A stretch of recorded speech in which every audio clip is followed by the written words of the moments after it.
him a chance to speak real fast before we get into what you just said. That's an interesting Nah, point. go ahead and do your interview, dog. No, No, I no, was no. saying people were trying to confuse him with the other guy. We was all saying, no, you got the wrong person.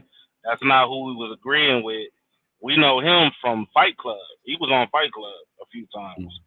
So, and other people's panel and Anton and the Peef. I think I seen him I on went there. on Lapeef once, and then when he got back, he kicked me off. Dang. Damn. All Yeah, right. so other than that, yeah, go ahead with your interview. I'm just listening.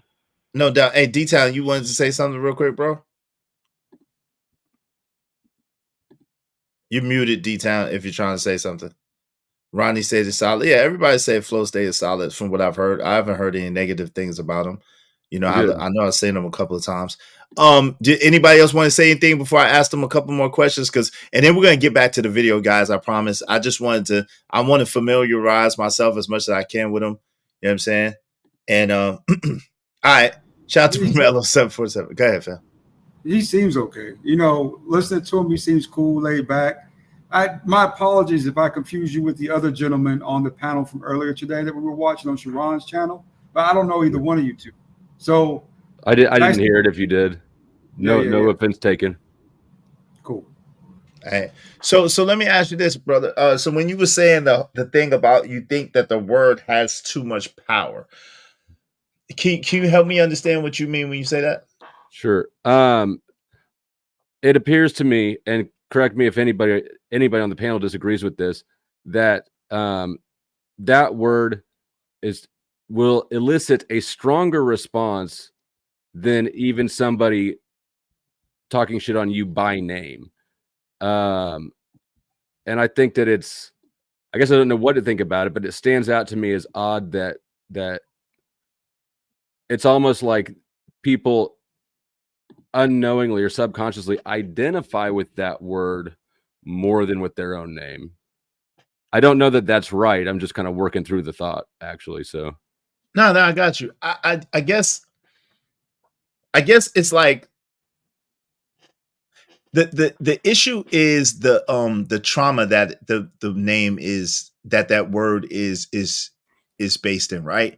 Mm-hmm. And that's a trauma that even though you are not the perpetrator of that trauma, right? You didn't enslave anybody that we know about, right? You were not a slave master, right? And the ironic truth is most Caucasian people in the United States now, even their ancestors weren't necessarily slave masters. It's only a select few white people who actually own slaves, right? Because if you understand, it was during the time where there was only 13 colonies, even though the United States is a big place. So there's only a select few, but even still, it was below the Mason-Dixon line, so it was even less. When you put it in perspective, it wasn't a whole bunch of white people who owned slaves, and I understand this, right? However, with that, say, come on now, Izzy. What D-Town? I'm sorry, I didn't know you heard me. Yeah, I definitely hear you, bro.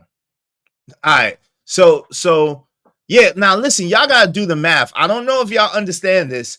In the time where slavery happened before the Civil War, there were only 13 states in this war. Like, it was an East Coast thing. I hope y'all understand this, right? They don't really put it in perspective like that. People think that was the whole United States or the whole 50 states in these wars. It wasn't.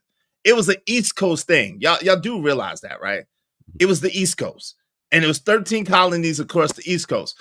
And what they were trying to do was they were trying to expand and put together the whole landmass and own the whole landmass and to bring the states, the things together. But what I'm saying is that it wasn't by number. It wasn't a large majority of white folks who owned slaves. It wasn't by number, right? But with that being said, it was a large majority of slaves that went through that went through the trauma.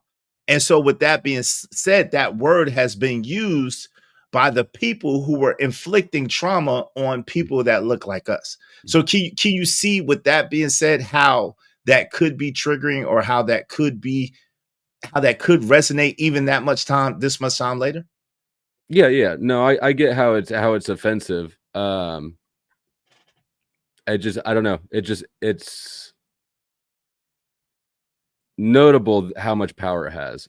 There's a lot of offensive things you can say to somebody, and please don't mistake my questioning or my curiosity for like, I'm not challenging anybody's position on it, right? I'm not saying that you shouldn't be offended by it. It seems to me like it gets more power than it deserves, and that giving it that power doesn't really seem to benefit anybody. But I respect that. I'm looking at it from an outsider's view. Yeah, no doubt. How do you? Okay, so with that said,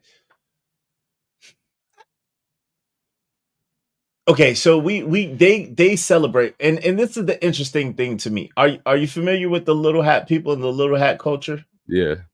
Okay, and you realize that allegedly it was about 6 million people that was involved in that particular incident in 1933 to 1945, right? Mm-hmm.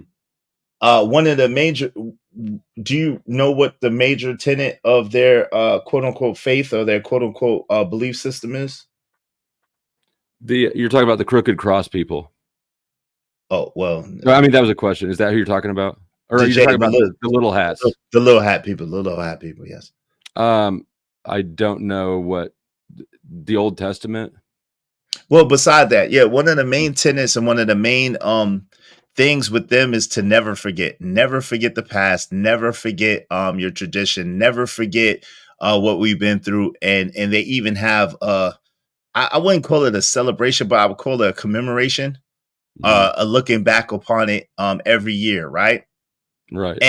And with that being said, if you say anything that is remotely can be even interpreted as anti-Semitism. You see what I'm saying? Right. Oh yeah. Then you will be nailed down. So and go ahead.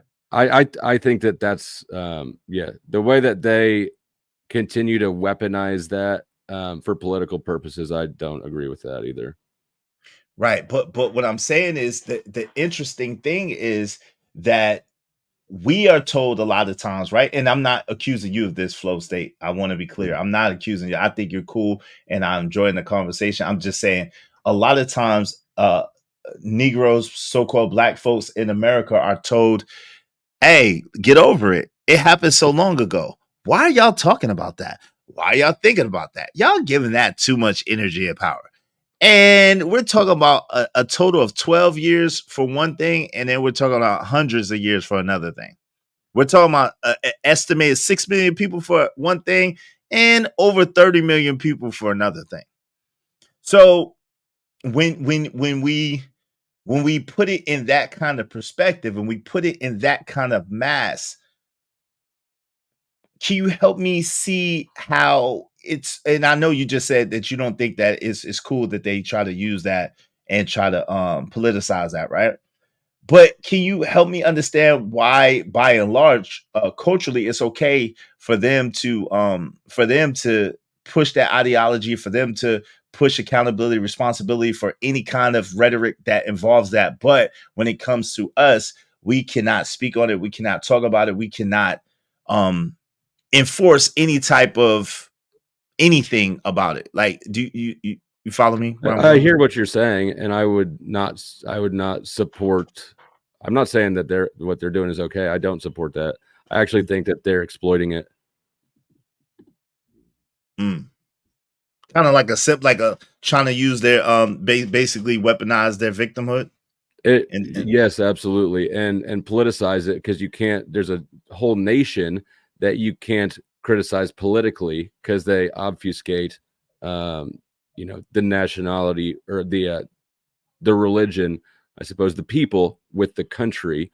So it obfuscates political discourse and all sorts of things. I think they're absolutely weaponizing. They're exploiting a tragedy. Yeah, makes sense. Makes sense. So I mean, I don't disagree with that complaint though that you're making. It is a double standard that they get to do that, and yeah. Go ahead, family. All right. So the thing that I want to say is this: when it comes down to that word, the word has a bad connotation, and we got history and all these different things about it. But I think it's just something that we still have to work out between ourselves, and I'm talking about Black Americans, right? We have to be able to peel it back, peel that onion back, and we have to have a consensus, right? I don't think the consensus will be whether we use it or not. I think the consensus will be how do we look at it, right? Because when you hear Black folks talking about that word, you have Black folks arguing. One argument is that it's a term of endearment. The other one is a term of, to degrade someone.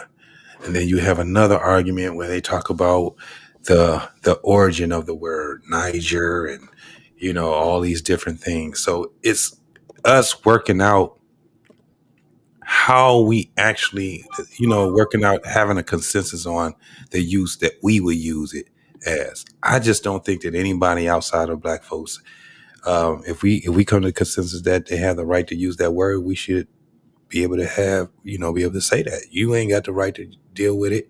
You don't have the right, because we have a problem with it, the use of it within the Black diaspora. Yeah. All Hey, over the world. Kwafi. Sorry, JT. Kwafi, wave it back, bro. Shana. All right, got you.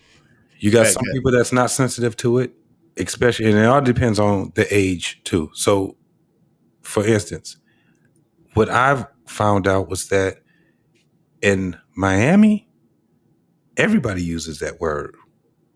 Everybody. It's a couple of other places where in pockets, everybody uses the word, right?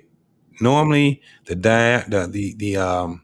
demographic will be anywhere from 30 on back to probably 16, something like that. So I think that it's just a thing where we still got to work that shit out amongst ourselves. That's just what it is. Whether you use it or you don't use it, whatever it is, I think that the use of the word amongst ourselves, I think we got to get past that. I think it has to get to another conversation, because you're just going to have people that's just going to use it. Period. No doubt. Hey, my man Kwafi Nino, what's going on, bro? How you doing, man? Hey, what's going on? I was trying to decide if I want to come up because every time I come up, I get in trouble. Hey, I just wanted to give confirmation. Flow State is pretty cool. I approve 85%. I know you from Khazarian Empire, aka Misogynoir channel. Yes. Oh, that's where I know him from. Okay, got you. Yeah. I'm subscribed. You break it up. Someone just broke up. JT, is that you? Or I was just saying that's where I knew him from, because he looked familiar. So, yeah. So you know him from Khazarian Empire channel? Yeah. Yeah. Okay. Yeah. Because I hang over there a lot. They African brothers. Yeah. Now, what I did not agree with, it's the same dude that Chaotic Truth had on his channel. Chaotic Truth, he had privated the stream that I was on, where he kept kicking me down, where the white folks was just cursing me out on his channel, but he kept telling me to shut up. And this is supposed to be a frat. No, he's talking about chaotic. Yeah. So, but the guy I'm telling you about, he's 78 years old. He wears a maxi pad on his face for You're talking about Be Brave. Yes, him. That's a problem, dude. So that's why I said I approve you 85% over here. But I don't want people to think that just because you told your prison story that that equate to being down with black folks. Because that ain't what we just talked about. It that way. No, I know you didn't, brother. I know you didn't. Yeah. Okay. But somebody confronted me in the chat about that.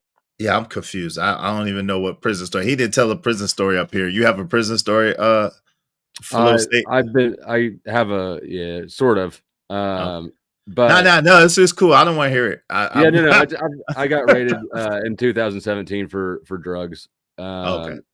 And but no, I never correlated it that way. And I know that he's not saying that I did, but yeah, I'm cool with 85%. That's good enough in my book.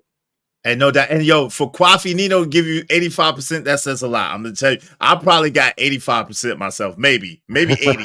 So that says a lot. Shout out to Kwafi Nino. And yo, Kwafi, did you want to say anything Nah, else, that man? motherfucker gave me 64. I ain't messing with him. I don't appreciate the disrespect. I'm just saying, hey, listen, hey, that means Flo is a stand-up guy. Go ahead, Hey, I'm man. cool, and I appreciate this timing situation because we can now hear the show very good. Well, just being in chat. But that's all I just want to say. But I'm up here. Well, since Chaotic Truth is up here, I want to hear what he got to say. I'm gonna stay up here since he's up here. Yeah. Hey, shout out to Scorched Earth. I appreciate you, bro, for the $2. How many of y'all watched and liked Django? I watched it. It was all right. I can't say I liked it. I don't know. I watched it. Hey, what's going on? Okay, Chaotic, what's up, man? What's going on, man? How you doing, man? What? I'm awesome. I just got done running, enjoying the day, taking care of some errands. What's up with you? Hey, man, just reviewing this content, man. I'm just. Let me ask you a question, man. Why are y'all so comfortable allowing people with no pushback? And as a matter of fact, y'all kind of celebrated this woman after she said those things, talking about how good white people have ideas and they have, this is the white brain and all this other nonsense that you were saying, as if you don't have any ideas and as if you don't have a brain and as if you can't think for yourself. Help me understand why you guys didn't give any pushback. And the one brother, Stanley, that was giving pushback, it was like, yo, you guys were on his head about even having the nerve to say, why is she calling us the N-word? Well, first of all, and salute to you. Salute. The reason why I don't give a lot of pushback is because I operate sort of like Joe Rogan or Howard Stern, or I just do like an interview style. I mean, unless we're talking about mathematics, what you are saying could be right. You could be a Satan worshiper, and how can I disprove you? So I'm just listening because I'm really inquiring and I'm really interested in your beliefs. That's the reason why I don't give pushback 90-something% of the times. Now, however, I can't speak for the other guys on the chat. However they, operate is how they operate. Now, in terms of whiteness, yeah, man, white people. Well, first of all, let's do this. The reason why I don't care about the N-word or any other word is because in America we have the First Amendment, and speech is protected under the First Amendment. And the beautiful founders 248 years ago, man, they were geniuses, man, in establishing one of the greatest human rights of all time. It's just speech, talking, and freedom of assembly. So that's one of the reasons why I don't mind words. I feel like as human beings, we should not be afraid of words. I think that's for people who aren't really intelligent. If a word triggers you. Now, in terms of what I've said about white people, in my belief, I believe that white people are just more ingenuitive. They are just far more intelligent, and I don't think there's anything wrong with admitting that. All you got to do is look at wherever these people go. Wait, hold up. Wait, don't cut him up. Hold on. Thank you, Izzy. Hold on. Time out, Chaotic. Hold on. Okay, hold on, y'all. Please don't cut Chaotic. Please don't cut Chaotic off, because Chaotic is gonna use that as fuel. All you gotta do is let him finish his little rhetoric. Let him say what he's gonna say, and then if you have something to say against what he's saying, you can say it after he finishes. Please just hear him out. Thank you. I know it's hard. If it's too hard, you can leave. I understand. Yeah. I'm sorry. Come back, but just give him a second to finish, and then I'm gonna put you on the timer, though, Kai. I'm just letting you know. No, I'm about to land the plane anyway, because you only asked one question. But yeah, I believe that the whites are far superior in industry, clearly, in their systems, clearly. And the evidence of it is that, well, how come we as black people, we don't live in any black nation states and duplicate what they've done? So that's why I say the things I say about white people. And by the way, Grace and other white women get pretty white girl privilege. But go ahead. But she's in the scale of white women, she's not. I mean, that's subjective, right? Because on the scale of white women, she's not even like hot. She's not even like a 7. Like, but I mean, as like, I'm just being honest. On the scale of women, it's not like she's a very attractive woman. But hey, listen, that's subjective, so we won't get into that. But let me say this. You know what the interesting thing is, Chaotic? It's interesting that there was a period, and we've talked about this before. I won't even go to slavery. I'll go to the period after slavery, after Reconstruction, when Black folks had their own, stuff, and there were thriving communities and thriving nations under this nation, right? For lack of a better word. And whenever Black folks were making these leaps, these bounds, and creating, inventing, and being ingenuitive, most of these cities, these towns, these structures are underwater, right? It just so happens that they get marauded, they get bombed, they get attacked by armies, and then they get flooded out. So when you try to make it seem like uh white folks are so much smarter, quote unquote, so much more intelligent, when we understand that the very sciences that we use today were created by Black folks. Number one. Number two, we understand that when we were left on our own and left to our own devices, we had, which makes sense because we were the ones creating the buildings. We were the ones creating the art of the agriculture. We were the ones doing all the work. So it makes sense that we knew how to do it out of slavery, going into Reconstruction, going into civilized society. It makes sense that we knew how to build houses. We knew how to plumb. We knew how to do electricity. Well, they didn't really have that much electricity, but we knew how to do plumbing. We knew how to do the different things, the sort of nature, farm, and so forth and so on. We knew how to do all of that stuff. So it's interesting to me that you're making it seem like Black folks without white folks couldn't survive or couldn't thrive or couldn't make things happen. Why do you believe that? What do you have to substantiate that? I mean, Izzy, you can say whatever you want to say about some imaginary past, but the fact of the matter is that there are Black cities right now. There are Black, exclusively Black areas right now that are not thriving. Who's to say? Okay, and since you brought up Reconstruction, sir, there were thousands of Black towns because one town was supposedly there was a race war, and the few buildings were and they weren't even buildings. They were, I mean, my God, let's not pretend that Tulsa had skyscrapers, but some little wooden buildings were burned down because of some race war. So what? I mean, other groups of people have had things destroyed. And let me finish. And they've rebuilt. And I can. What? Hold on, fam. Why do y'all do this? Y'all give this man ammunition every time. Chill. Control yourselves. You give him ammunition and you give him credence to his arguments. Learn how to control yourself. Yeah, I mean, let him talk. Thank you, Izzy. I mean, look, Izzy. Izzy. I get it, man. I get it. I used to want to believe that the Black man did everything too, but the fact of the matter is that the Black man hasn't really done anything, man, in thousands of years. And it's comfortable to create these lies out of insecurities and to make yourself feel good. But the Black man didn't create any systems. He didn't create the electrical grid and the first one in New York. He didn't create these things. Had he created it, he would have created it in Africa. He would have created those same colonial homes in Africa. So the fact of the matter is that a lot of these things that we say that the Black man did is just lies. You know, I would say the best that the Black man did back in the 1800s was pick cotton and tobacco, man. Because my thing is, how come we're not doing these things now? How come? Where did all this ingenuity go? You know, and I really believe that you have far more ignorant Blacks back in the day than you really do now.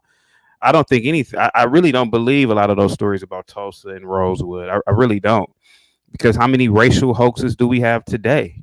You know, and my thing is that how come they didn't take Madam C.J. Walker's mansion? She lived right next door to John D. Rockefeller during Reconstruction.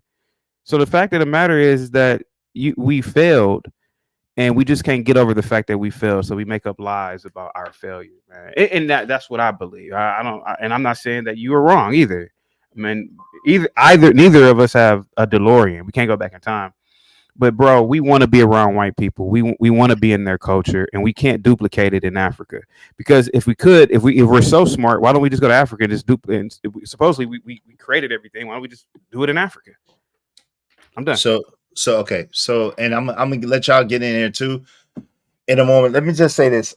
First of all, Tulsa and Rosewood are not. You said one, but then you said two. But there was hundreds of them. There was Durham, North Carolina. There was what's now known as Lake Lanier in Fayetteville, Georgia. There were hundreds of cities, towns, so forth, so on, all over the United States of America. Secondly, Trucker, you're waving it back. Secondly, it's amazing to me that you say that we haven't created. You say that the United States, as we know it, is only 200. Well, it wasn't the United States, but anyway, this construct of America is 248 years old because you went back to 1776, right? At the same time, what's interesting is most of the inventions, like the light bulb, like the stop the traffic light, Lewis Lattimore, Benjamin Banneker. The list goes on and on and on of inventors, lanterns, Henry Blair, C.B. Brooks, gas tape bicycle frame, Oscar Brown, eye protector, Burridge, Marchand, man, George Washington Carver created two cycle gas engines, internal combustion engine, starter generator. Come on, man. Like, yo, the list is too far to name of things that we even use today, technologies that were built upon that black men and women invented. And you say the thing about Madam C.J. Walker is cute, but we do understand that the black man poses a different threat than a black woman poses. And we understand this. This is the same thing of nature. When one nation conquers another nation, what do? Generally in war, they delete the men and they take the women and the children. You understand this. So you understand that for facts, they wouldn't have felt threatened by Madam C.J. Walker, who was a confidant and who was an advisor to the president of the United States, John D. Rockefeller. So excuse me, not John D. Rockefeller, you know what I'm saying, but yeah, the president at the time. But anyway, the funny thing is this, right? The funny thing is this: you make it seem as if you don't know, which I know you know. Most of the foundations of the United States of America was not only built off the minds and the backs of black folks, but also come from Egypt, and in the symbolism, the architecture, and the structure was Kemetic. So at the end of the day, for you to sit here and you to try to paint this picture and try to paint this frame like black folks haven't done anything, black folks haven't invented anything. Let me keep going. Because I think you need to hear. I'm gonna help you out. Who created the telephone transmitter? Oh, a black man, W.A. Martin. Oh, wait. Who created the electric cutoff switch? Jan Martsinger. Who created the relay instrument and the cotton gin? Eli McCoy. Oh, who created the telephone system? Hugh McDonald. Oh, these are black folks. The list goes on and on and on and on. Inventors. What? Let's see what else we got here. Let me see, because I feel like educating you today because you seem to not know off a list. Find that one about cotton, because he said something over there about cotton over on Sharon's channel the other day. And I apologize. I apologize. George Washington Carver. I apologize. I gave the two cycle engine was actually Frederick Jones. I apologize. Frederick Jones created the air conditioning unit. Frederick Jones created the two cycle engine. Frederick Jones created the internal combustible engine. Frederick Jones created a starter generator. Frederick Jones created refrigeration controls. Okay, John C. Jordan created clothes dresser. Bottle. Yo, come on, man. Yo, the electric lamp was created by Latimer and Nichols. It goes on and on and on. Refrigeration. The refrigerator was created by John Standard. These are all black folks who created all of these things. So when you try to make it seem like black folk, let's go to Granville T. Woods. He's one of my favorite. The electric switch, Granville T. Woods. The relay instrument, Granville T. Woods. The telephone system, Granville T. Woods. The electric mechanic break, Granville T. Woods. The galvanic batteries, Granville T. Woods. The electric railway system that your man so ignorantly said that black folks need to not work on, Granville T. Woods. So listen, again, when you're trying to make it seem like black folks didn't create anything for thousands of years, didn't invent anything for thousands of years, you're sadly mistaken and sound extremely ignorant.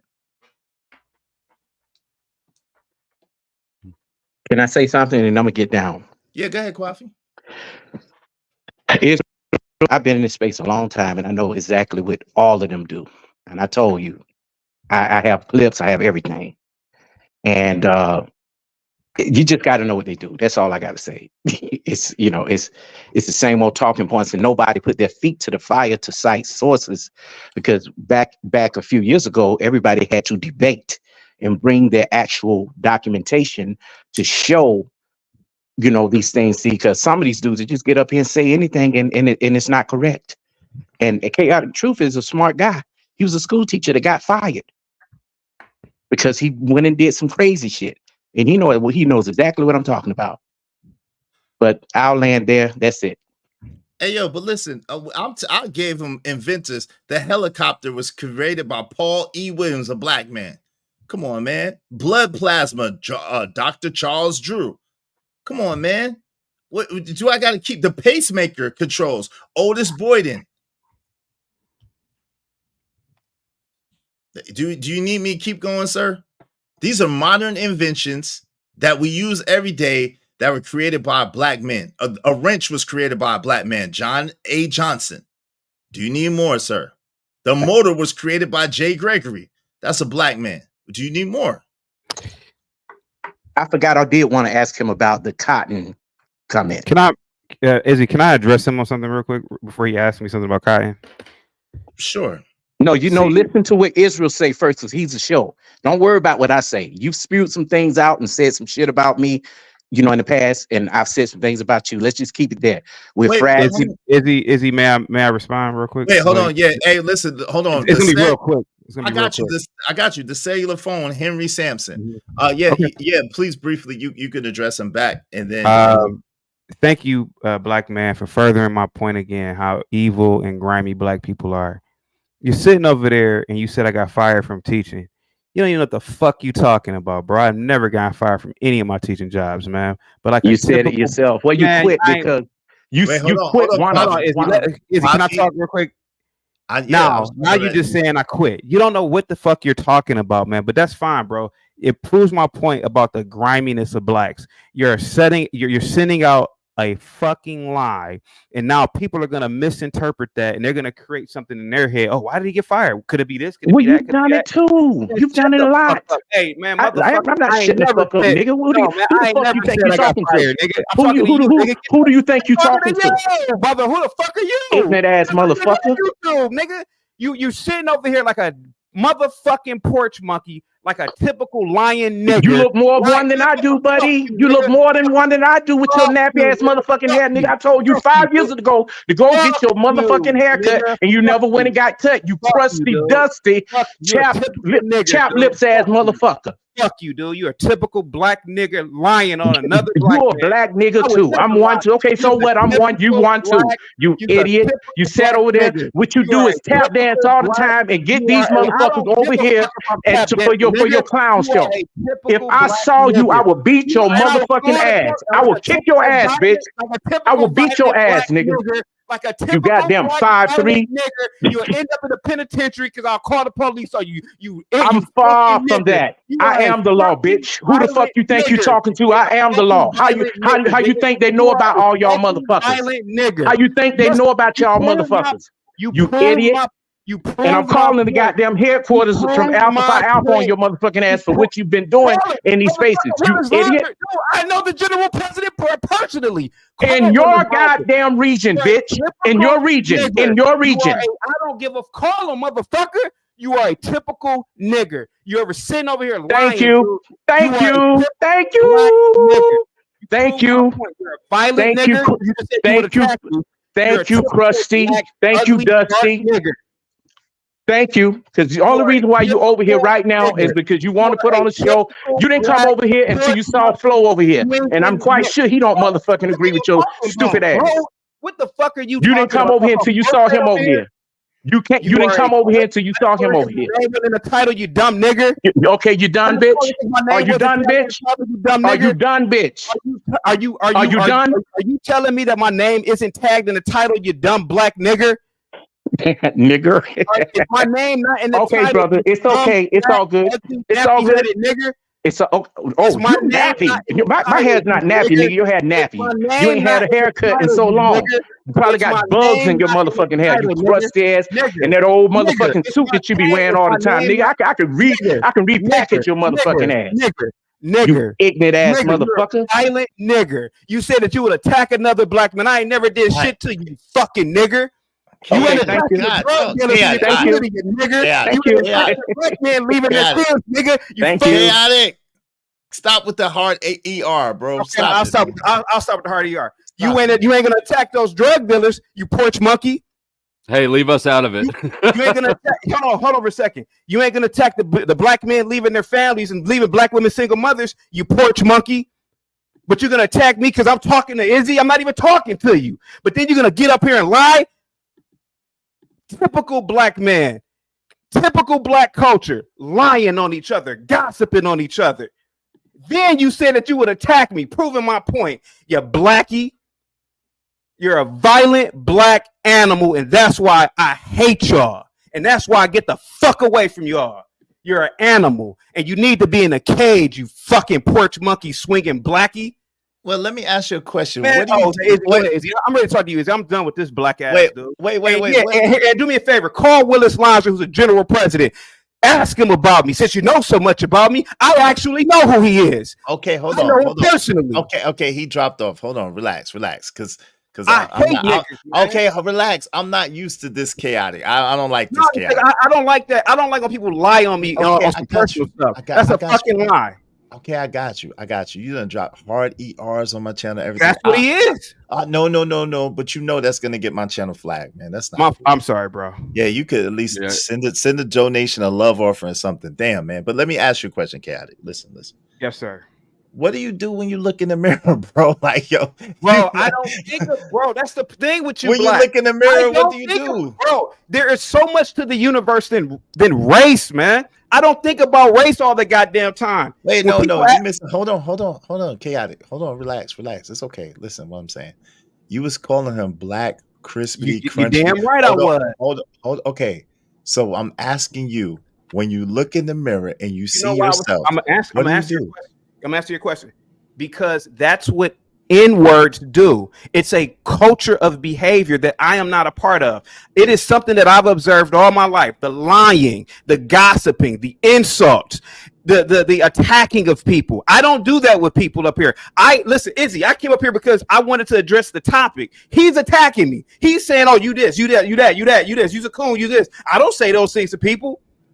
And what if I'm a coon? I'm not the drug dealer who's destroying your neighborhood. I'm not the little stick-up kids who destroying your neighborhood. You ain't got no smoke for them. That's why I hate them, bro. I hate N-words, man. I really do. And if you really want to go to the depths of me, man, I will take it there. Because I really despise black people, bro. And you wouldn't even understand how much I do. But blacks are ignorant. I'm not like them. That's what you don't understand. But that's sad. How can you say that? When I look in the mirror, I don't see myself with y'all because you're ignorant. The majority of you blacks are ignorant and stupid and liars. You're sitting up here. You got this white boy up here. He's probably like, "What the hell are these dudes talking about?" You didn't invent all those things. You're lying. I'm lying. Yes, you're lying, bro. You blacks didn't invent all that stuff. Those are lies. Okay, so a helicopter. The helicopter. Blacks can't even build a 2-story building. Somehow they can build a helicopter. Okay, you just called me a liar now. So, and that's the one thing I don't like. So hold on one second. You just called me a liar, and that's the one thing I don't like. So what that means is that the Black Inventors Museum is a liar too. So give me 1 second. I will cite my source, and then I will accept your apology with a cash or offering gift or a super chat gift or whatever, because that's inflammatory. I don't call you out your name.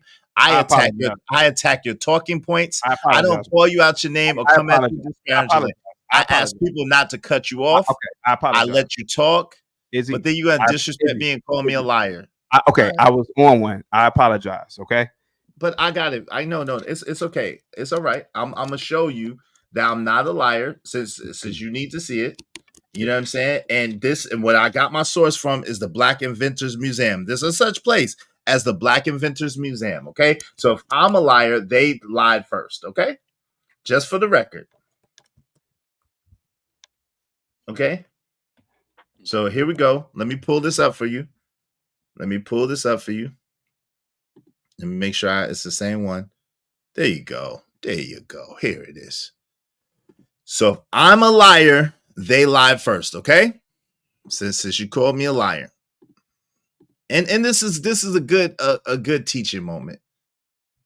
You know what I'm saying? Since you called me a liar, if I lied, they lied first. So here we go. Let's get this up. Okay. So let me show you where I got this from. Okay. So this is the Black Inventors Museum. Okay. And here you go. Where's the helicopter at? The helicopter is, let's go. Let me see. Do you see the helicopter up here? Let me see. Right here. Here you go. Helicopter. Paul E. Williams. You see all the other stuff that was created by beautiful Black folks? Do you see it? Can you see it on the screen, sir? Can you see it on the screen? Oh, radio silence. Okay, but so when you call me a liar, I have sources. I don't make stuff up. I don't create stuff and make stuff up. I'm not a fantastical Negro that just makes up stuff. I get it from a place. Okay, I get it from a place. I don't get it from Negro land that doesn't count anywhere. I get it from a place. Okay, so I'm waiting for the apology, sir. I'm not going to apologize because Paulie Williams didn't invent the helicopter. Again, a lot of your sources are created by Black people, man. It's just not true, man. Listen. Galileo had helicopter schematics going back to the 13 or 1400s, bro. Easy. Wait, hold on, time out. When you say Galileo got it from Egypt. So there's no such thing as a Greek. Hold on. There's no such thing as a Greek or an Italian inventor of anything. If you know the time period, hold on. If you know history, I know, but if you know history and you go back to the time periods, you know that they were taught by Moors and they went to the Kemetic mystery schools. You know that it's documented. So how Socrates come back with know thyself when it's on all the pyramids in fucking Egypt? It's plagiarism. May I speak, Izzy? I mean, I don't understand it, man. You were asking me. I asked you for an apology. I apologize, Izzy. I apologize for disrespecting you, but I'm not going to apologize to you for false information. I'm very well aware of Paul E. Williams. I'm everything that you said. I sit back and listen because I'm very aware of these things. What I'm telling you, bro, is that pro-Black circles, Dr. Francis Cress Wilson, Dr. Naeem Akbar, so many of these pro-Black people who have created literature and who have studied Black culture, what they do is they create these circles, they create these fraternities of people, and these fraternities of people become professors, and these professors start writing. They start writing journal articles, and they all peer review each other to make it seem real. And then they might write something like, "Oh yeah, Black people invented this." Bro, Black people didn't invent these things, man. And bro, Izzy, listen, it hurts, man. It hurts, bro. Bro, listen to me. It hurts, man. It hurts. It hurts. Bro, can I finish, please? Yeah, it hurts. Please wrap it up. Bro, I'm telling you, man. I wake up every day and I think, damn, man, like the Black man just pretty much doesn't do anything, to be honest with you. And then the fact is that we sit around and lie about the inventions that clearly whites well, pretty much whites have invented. They invented these things, bro. They mass produce these things. They have companies. Dude, Lockheed Martin is in ramp. You know Lockheed Martin is, my good sir? Yes. Okay. Bro, these people are jet propulsion technology, fighter jets, the automotive, I mean the automotive industry, the defense industry, bro. If blacks invented all these things, how come we're not owning and operating these big companies and producing these things, bro? Could it just be, bro, that we did not do these things, but knowing that we can move forward and try to create these things on our own? There's nothing wrong with just admitting this. The black man invented the helicopter, but for some reason he was enslaved, and in Africa they couldn't build over a one-story structure. Come on, man, we got to stop lying to ourselves, man. Hours later. Wrap it up, B. Wrap it up. Your time is up. What'd you say, JT? Hey, I got to get ready to go, man. Get set up for my show, man. I appreciate you. I really appreciate you, brother, man. I salute to everybody that's on there, that's on the panel, man. We're going to have to continue this conversation, though, man. Most definitely. I'm very intrigued about, because I want to get some sources. Yeah, I got sources. I provide sources, and I'll still provide sources. And the thing is that, and I'm about to get up out of here. If you chaotic, if you say that these guys did not invent it, we definitely need the sources, bro. Just for the conversation. That's all I'm saying. But before you leave, I have sources. I have sources. All right, hold on. It's not your turn, chaotic. I'm about to go. I just was letting JT get out. You just got finished talking, bro. Would you want to take over the whole show? Go ahead. I appreciate it. I was going to say the sources are. The sources are what? Because JT is about to go. JT, you want to hear? Do you have time to hear the sources? I'm trying to tell them what the sources are. Okay. All you have to do to prove your point is go to Lockheed Martin, go to Southwest, go to American Airlines, go to the top gun manufacturers, go to any of the top oil manufacturers. Who is running these companies? If blacks are doing all these impressive things, how come blacks aren't the leaders in industry? How come we're not the leaders? Who's David Stewart? See, I don't know who David Stewart is. You do know who David Stewart is. Why are you lying? Because you told me last time. Izzy, listen to me, man. Listen to me.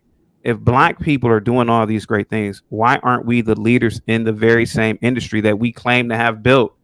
That's easy. But hold on, because JT was trying to go. Hold on, it's my turn, and JT was trying to go. So don't listen. You already got to talk. Don't try to filibuster again. Give me one moment. Angel came in, Trucker came in. JT is trying to go. Hey JT, I'm gonna holler at you later. I appreciate you because I got some roast duck to cook, man. I got some duck. Right, man. Hey man, salute to the panel, man. I'll holler back at you, man. I appreciate you. Talking to you. I appreciate you. All right, yeah, you know when a black man cooking roast duck, you can't get in the way of that, man. Let me go ahead and cook this duck. Handle your business, bro. Yeah. So the funny thing is this, it's real cute and interesting, and I love it. Chaotic. So this is the thing. You went from Galileo to Lockheed Martin to Southwest to American Airlines, and then you talked about the oil industry. Yeah. Wow. If I thought that you was Chaotic Truth, not Stretch Armstrong or Mr. Fantastic from the Fantastic Four. Like, can I go? Hold on, real quick. Yeah. What do you want to say, brother? Well, I just want to get in at some point when there's a. But go ahead. You're still in the middle of a thought. Yeah. Let me get this out. You got it next. And then Angel and then Trucker. But this is the interesting thing, right?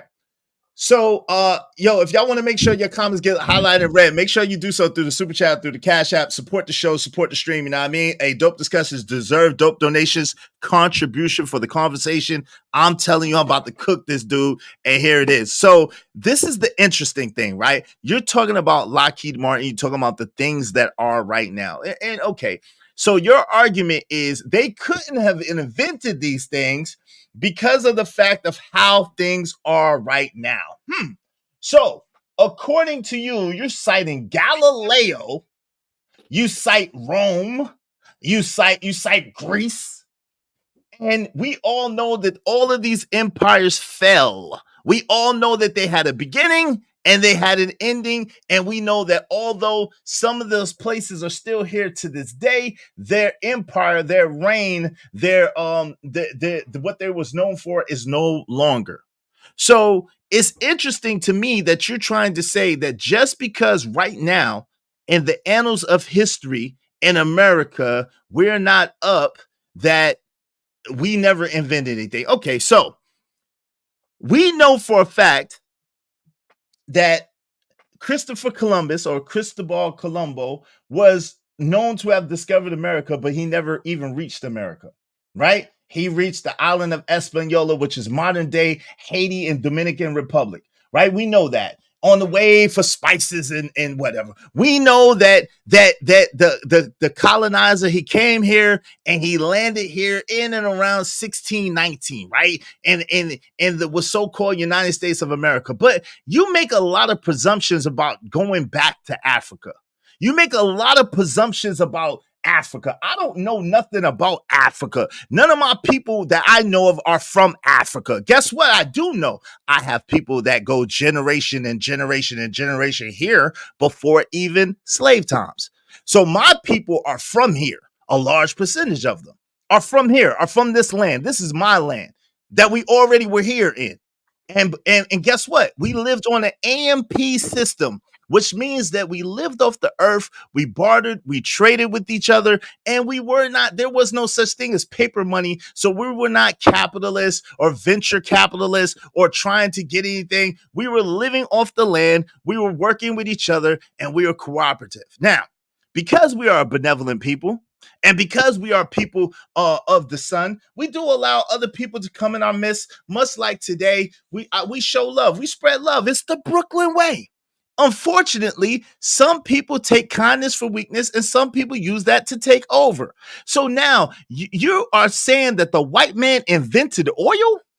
Are you serious? The white man invented oil, the earth's lifeblood. That's what the white man invented. He invented oil. That's interesting. I thought that oil was a natural resource that was already in the earth. So because you manufacture something that you use something else, which is the lifeblood of the earth, in order to monetize and make money, when you could use automobiles could run off a ton of other things besides oil. A lot of things can run off a ton of other things besides oil, but because it's profitable in modern society, you take it and you say, oh, the white man is so great. I've shown you inventors, but whenever we go into antiquity, you always tell us, oh, that's way back then, but you're going to reference Galileo and you're going to talk about the 1300s, blah, blah, blah, blah. Galileo. But anytime you're in a conversation with me, you tell me I can't talk about antiquity. I can't talk about the Kemetic mystery schools. I can't talk about the pyramids. I can't talk about the Dogon and the astrological lore. I can't talk about the Series B star system. I can't talk about galaxies. I can't talk about the irrigation systems of the Moors. I can't talk about the castles that the Moors built. I can't talk about who taught Herodotus. I can't talk about who taught. Come on, man. It goes on and on. I can't talk about who taught Socrates and Aristotle took the books and plagiarized the books. How can a man make 700 books? I can't talk about any of that. But you want to go into antiquity when it benefits you. I show you a list of inventors. Oh, that's a lie. You made that up. Oh, they got together and they conspired, as if we don't know that there were people who lived on this land before anybody else came here of European descent, and as if they didn't come and take over this land and they didn't reclaim everything, rename everything, sell it again, steal it, parcel it amongst them people. You're making it seem as if you haven't seen this even in the record industry, where in the time of the 40s and 50s, going into the 1960s, there will be black people of talent. Buddy, let's just talk about Buddy Holly, for example. There'll be black people of talent. There'll be black people of talent, and they would sit there and they would come. Joe Cool. Who's familiar with Joe Cool? What's going on, family? I know Joe Cool's good. Yeah, Joe Cool's good. If you end up with a radio foreman back there, don't let him up though. Okay. Joe Cool. Yeah, he's in my chat trying to get a hold of the link. But Joe Cool's good. All right, let me just bring it home. But yo, you acted as if we didn't have a story of a man in recent history, a black man who sat there and made all kind of rock and roll trends, and they didn't take his music from him, and they didn't whitewash his music and put a white face on his music. You're acting like that didn't happen. You're acting like it hasn't happened time and time again, where they put white people on music that they didn't even make, where they didn't take their royalties and take their daggone music points and everything like that. So you're acting like this is such a far reach and a far stretch that black people invent stuff, that black people create stuff, and white people take it and they take the credit and take the money for it. It happens all day, every day. It's called America. I'm gonna let you rebut, and then I'm gonna let other people get in. Go ahead, real quick. You got 2 minutes. I don't have a rebuttal, Izzy. I don't have a rebuttal, man. You got it, man. You're great about him. That's good, guys. All right, Let me get in. Go ahead. Yes, sir. Go ahead. Ma'am, I don't know you in the back. I'm sorry. I don't. You have to be cammed up. I don't even know you in the back. I don't even know how to pronounce that name. If it's Nicolina, yes, good. Yeah, she's good. Okay, I got a lot of people coming over here. So I think that can she be cammed up? Huh? Can she be cammed up? I need her. I don't care if she. I mean, it's your channel, it's your rules. Yeah, I need her to be cammed up. Yeah, I need her to be cammed up. Yeah, do whatever you want. All right, she's good. She's good people though. Yeah. Okay. Hey, how you doing? I think that who cares who invented shit? Like, I can't name one inventor because it doesn't really matter. To chaotic truth, it does sort of seem like the fact that you know all this sort of seems like a cope. In reality, I think that we know that trade spurs innovation and development, and that really like Buddy Holly. Right. That wasn't to say that there wasn't people of all races contributing to the evolution of music is disingenuous and not accurate. Right. One thing that I learned from Thomas Sowell, if you're familiar with him, the economist, is that the geography of Africa is distinct from that of Europe, and that Europe has way more navigable waterways that you can use to travel and trade than Africa does, which basically has the Nile. And so that was his reasoning behind the differences in development, is that Africa just isn't set up with the waterways that would allow for that sort of widespread, frequent trade. Well, let me ask you a question. What about the Tigris, the Euphrates? Aren't those in Asia? No, they run through that. They meet in Africa. It's 4 rivers that meet in Africa that include those. Yeah, I'm not saying there's no navigable waterways, but it doesn't have the it's not as many. And then what about the west coast of Africa? Hold on. Hey, Trish, how you doing? Wait up. How are you? Hey, please don't skip. How you doing? Please don't skip. It's been people who's been up I was saying hello. Okay, hey, how you doing, sweetness? It's good to see you. Hey, look, there's listen, so what about the waterways? What is it? The Atlantic Ocean that touches the western. There's obviously waterways that can be accessed, but you've got a massive continent with relatively few waterways, whereas Europe is a smaller continent with a ton of zigzaggy coastline and more smaller rivers that like the Zambezi is very steep. I believe that, it just is what it is. So okay. Hey, what's up, Angel? How you doing, man? How's it going? Hey, Izzy. How's it going today, man? It's going great. Happy Friday to everyone. Happy Friday, man. Hi, Angel. How are you?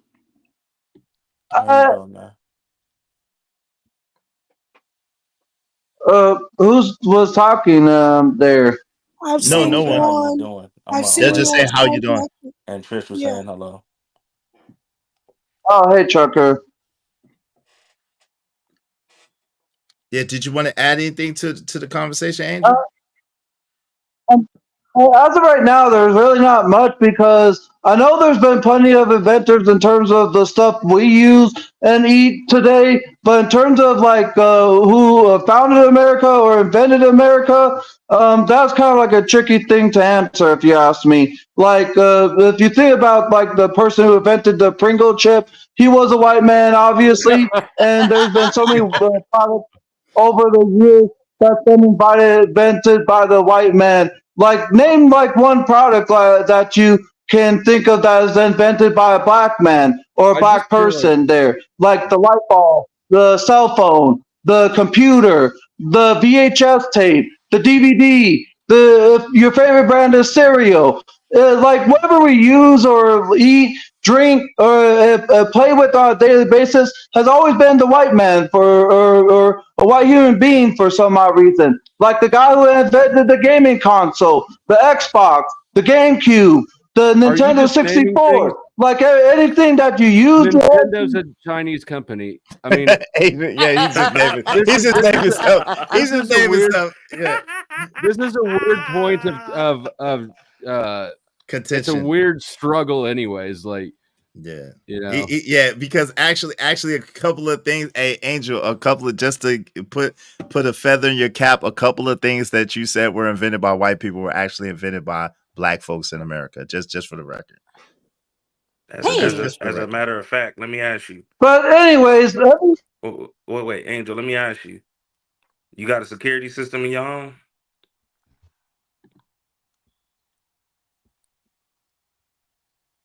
Hey, J Cool, waving the back again, so I know it's you.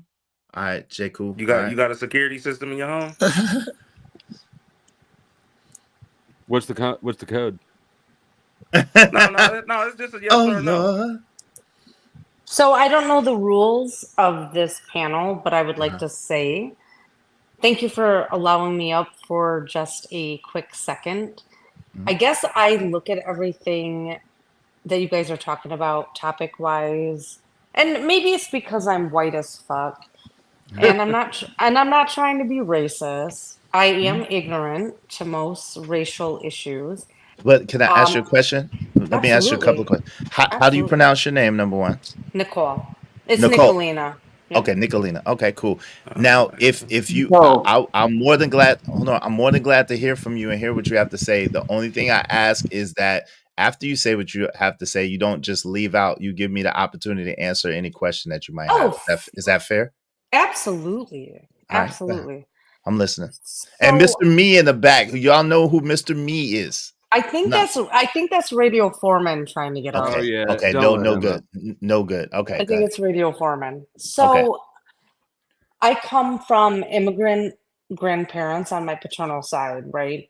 Mhm. And then deep South racist motherfuckers on my maternal side. So I was raised, it was a very weird way to be raised. And there was absolutely racism in my household as I was growing up, Mhm.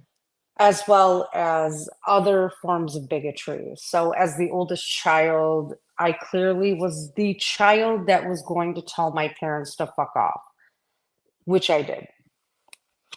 And I didn't immerse myself, but I definitely spent a lot of time in Flint, Michigan. I don't know if you're aware of Flint, Michigan, but as I'm a vaguely. I don't know a lot about it, but I do know that it's had its fair share of internal issues between blacks and white folks. I do know Don't that. drink absolutely the water. And don't don't drink drink, do not drink the water. So I And, have and about just for the Nicola, right? Nicola, is that correct? Is that the way to pronounce it? Nicolina. Nicolina, I apologize. Nicolina. Just for the record, we have a timer, okay? So I'm just letting y'all know we Okay. have a timer. And at the end of the timer, I will say, wrap it up, B, wrap it up. But I give you 2 minutes from right now. Go ahead. I'm listening. Okay. So I decided to immerse myself in Black culture in Flint, Michigan, and I can tell you, and this is my own personal experience, if I'm walking in a dark alley at night, I fear the white man over the black man. Okay. And here's the reason why.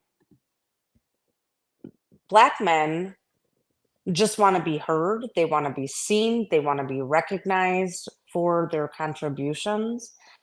And they're not the ones that are out maiming and raping women. Great graping. Let's don't say trigger words. That's a trigger. Sorry, Great. compared to the white man, okay? Right. So I started trying to learn about Black culture during the 2020 riots. That shit was bullshit. But at the same time, I started learning about red districting. I started learning about the fact that Black people could not get mortgages in white suburbs. So I would say at that point, I was racist. I was prejudiced against Black people because I had no idea what was going on in Black America. That's not racism. That's Yeah, ignorance. yes, it's not. It's prejudice. It's not racism, though. So, Sorry. no, you're good. So, the thing is this, right? If you use your prejudice or your privilege, your status in order to oppress another people or hold another people down systemically, then that's racism. But Okay. if you just have a bias or you just have a kind of like blase way of looking at it, then that's just prejudice. If you're a little more aggressive about it, it could be bigotry. But you know what I'm saying? That doesn't mean that you're necessarily racist, right? You're not like holding down any little Black boys in the alley, are you? I'll be back. All right, man, got it. Yeah. So you're good. You're not racist. I don't think, right? It just sounds like maybe you have some prejudices. Yeah, I mean, of course. And if Flow State and you were walking in an alleyway, I would run from Flow State. I would run from Flow State. Yeah, who wouldn't? Yeah. I would run chase from you. Flow State too. I would chase you. You know, I'm kidding, Flow State. But for real, I'm not. White men carry out more barbaric treatment towards women of all colors compared to a Black man. Look at the stats. Mm-hmm. And that's all I got to say. But thank you. I appreciate your contribution. All right. Shout out to you. And she came up here. Trish, you was first, and then Uncle Jeff, and then Joe Cool, because he came back and came out and came back again. Go ahead, Trish. Well, the only thing I'm going to say, because my voice is still not 100%, I'm not here to educate white people on culture and learn about us. They did that enough. All they do is steal. All they do is invade these spaces. I don't like them here. And I'm watching what I say. Keep them in the dark. I'm glad they're over here because most people in these chats don't know shit. Jeff, I'll hand you the baton. Thank you. Hold it down. Goodbye. Did a white person steal that voice? Yeah, she was she was tired. I see Angel left. Yeah, he ran, right? See, he left. Yeah, because he couldn't want to answer that question. Yeah. My bad. Go ahead, Trucker. I apologize. I skipped Trucker. So go ahead, Trucker, and then Uncle Jeff, and then Joe Cool. Dang, and then my man John. Too? Yeah, Chaotic said he'll be right back. You know, Chaotic got. Hey, listen. In case you don't know, Chaotic is like 0-2 against me right now. Shout out to Chaotic. Chaotic is like 0-2 against me. I had to dip out, bro, because I ain't go front. I was gonna cut somebody out. And I know my man John is one of Chaotic's guys. This guy John, he's one of Chaotic's guys. I'm disappointed. You look kind of like my father, and I'm disappointed in you, John. You look like my dad, but I'm disappointed in you, John. I don't know. Weren't you up there when this young lady was calling Black folks the N-word?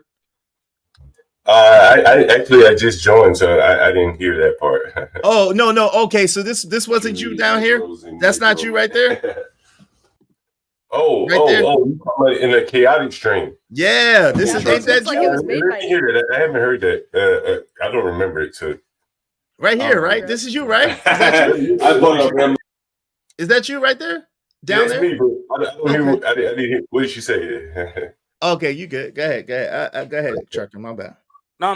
Go ahead. I'm listening. Nah, that was the stream where she just was where the girl Grace was calling Black folks, y'all niggas, this and that. Lord, just go ahead. Yeah. And he was there, and he was there, and he was making an ode to the white man and the white man's mindset and the white man's mentality. But the crazy thing is, this dude looks just like my dad, which is hilarious. But go ahead. Except my dad has hair. But go ahead, man. What's going on, John? I was curious, man. I my hair off, by the way. Yeah, you're cool. Hey, so help me understand, because y'all was kind of celebrating the white mentality and the white mindset and stuff like that, and I was just curious as to what that was all about. Hey, Uncle Jeff, I got you next. I didn't take it that way. Man, I don't remember everything, so you very well could be correct. How the show came off. But to be frank, I don't harbor a lot on white people, and I think a lot of Black people probably should take the same point of view. I mean, there's a lot of work to be done within ourselves, outside of white people. A lot of things that we can do that before we can even focus on a white person, we could do for ourselves. And so if she was saying the N-word, I mean, it's far downstream, I think, from the problems that most of us have. So it's probably just wasn't a big deal. It just went over my head. Okay. Gotcha. Hey, Uncle Jeff, what say you, sir? How you doing, man? We can't hear you, Uncle Jeff. You might be muted, bro. No, come here. No, you did, nigga. Hey, we Hey, everybody, can you hear me now? Yes, sir. We can hear you. I'm gonna stray away from fact just a bit. Thank you, Flo Stay. I appreciate you, bro. I often marvel at how, especially younger white people, high hurdle what movies and books and history has told us about the treachery and barbarism of the European Caucasian male. And again, let me not make that treachery a gender. This has been a barbaric people. If they invented everything, how many movies, how many documentaries, how much gold under the Vatican, how many diamonds, how many arms hacked off can we high hurdle to in order to come to some kind of decent conversation about these people and their practices? And what's really funny is the people who generally defend them, the power elite, don't give a fiddler's fuck about anyway. This has been the common breach that Lyndon Baines Johnson spoke of. He said, if you can make the common lowest white man think he's higher than the highest Black man, you don't have to take his money, he'll give it to you. What is happening? What January 6th was about? I've been saying this for years. When common white people figure out that they have been fucked over almost as bad as us, there will be smoke in every city. And as the power elite move toward a situation where they do not need you, this is why the middle class has been melted, because they no longer need you. If you wear plaid, I'm talking to you. If you drive a truck to work, I'm talking to you. If you've been to a hoedown lately, I'm talking to you. If your porch collapses and you kill more than 4 dogs, I'm talking to you. The common white man. It is you who stands up to defend the barbarism of what was made for you to work in, not thrive, for you to be the mouse wheel of. To in any way defend the innovation and technology of a people who is known over this earth for what they have done to everyone else on it. It is in that I marvel at, as if you have no blood to speak of on your hands, as if their reputation is spotless, as if is there a reason that that's a lie is under while I'm talking? Oh, nah, yo, no. Thank you. That wasn't about you. That wasn't about you at all. Hey, Lisa Grant. And does anybody know who Lisa Grant is? No. My time ticking. I think he was trying to figure it out, Uncle Jeff. Yeah, you gotta be. Yeah, you gotta be. Hold on. I'm gonna start you. Hold on, Chuck. Check. Okay, I'm working. There you go, Uncle Jeff. I'm gonna pause it for a second. Good to see you again, Uncle Jeff. I missed you. Oh, who's that? That's Flow State. Flow State. We've talked before. We've been over this. But go ahead. Hey, Chuck, okay. you. Oh, hey, Lisa man, Grant, if doing, you man? want to come up, I'm gonna need you to be See, cammed brother. up, sweetie. I don't know you, ma'am. So I'm gonna need you to be cammed up if you want to come up. And so you have 2 minutes in all, Uncle Jeff. I gave you extra time, but okay. I'm gonna try to be brief. Don't let. I can't see you, sweetness. I don't draw binary lines. Okay, there is no slavery being over without the Penn Quakers. There is no Underground Railroad without white folks. Them wasn't black people. Nigga, the Underground Railroad wasn't sponsored by Soul Train. Those was white people's houses. White people were hanged for helping us. Absolutely. But what and I'm sorry Chaotic Truth left because he identifies as white. And I guess my question is how white? White enough to not be the guest of honor at a Klan rally? Yeah, damn. How white are you? When you identify as white? Are you white enough to move into areas and not have the police profile you? Are you white enough to walk into a bank? Yes. Are you white enough to get away from your codes and your social security number that preclude you from getting loans or put you lower on the totem pole? Just how white are you? These are the questions I have when we're reviewing history. All I ask is that we be fair, and it is unfair to sit here bloody and act like your people have done nothing. There's way too many movies about it. You were too proud of it. Appreciate Snowfall. you. Hours later. Wrap it up, B. Wrap it up. I appreciate you. You can trust movies. You don't have to trust the movies, brother. You don't have to trust the movies. Take a look at the narrative of the movies. Take a look at the way that hours. Okay, I'm sorry.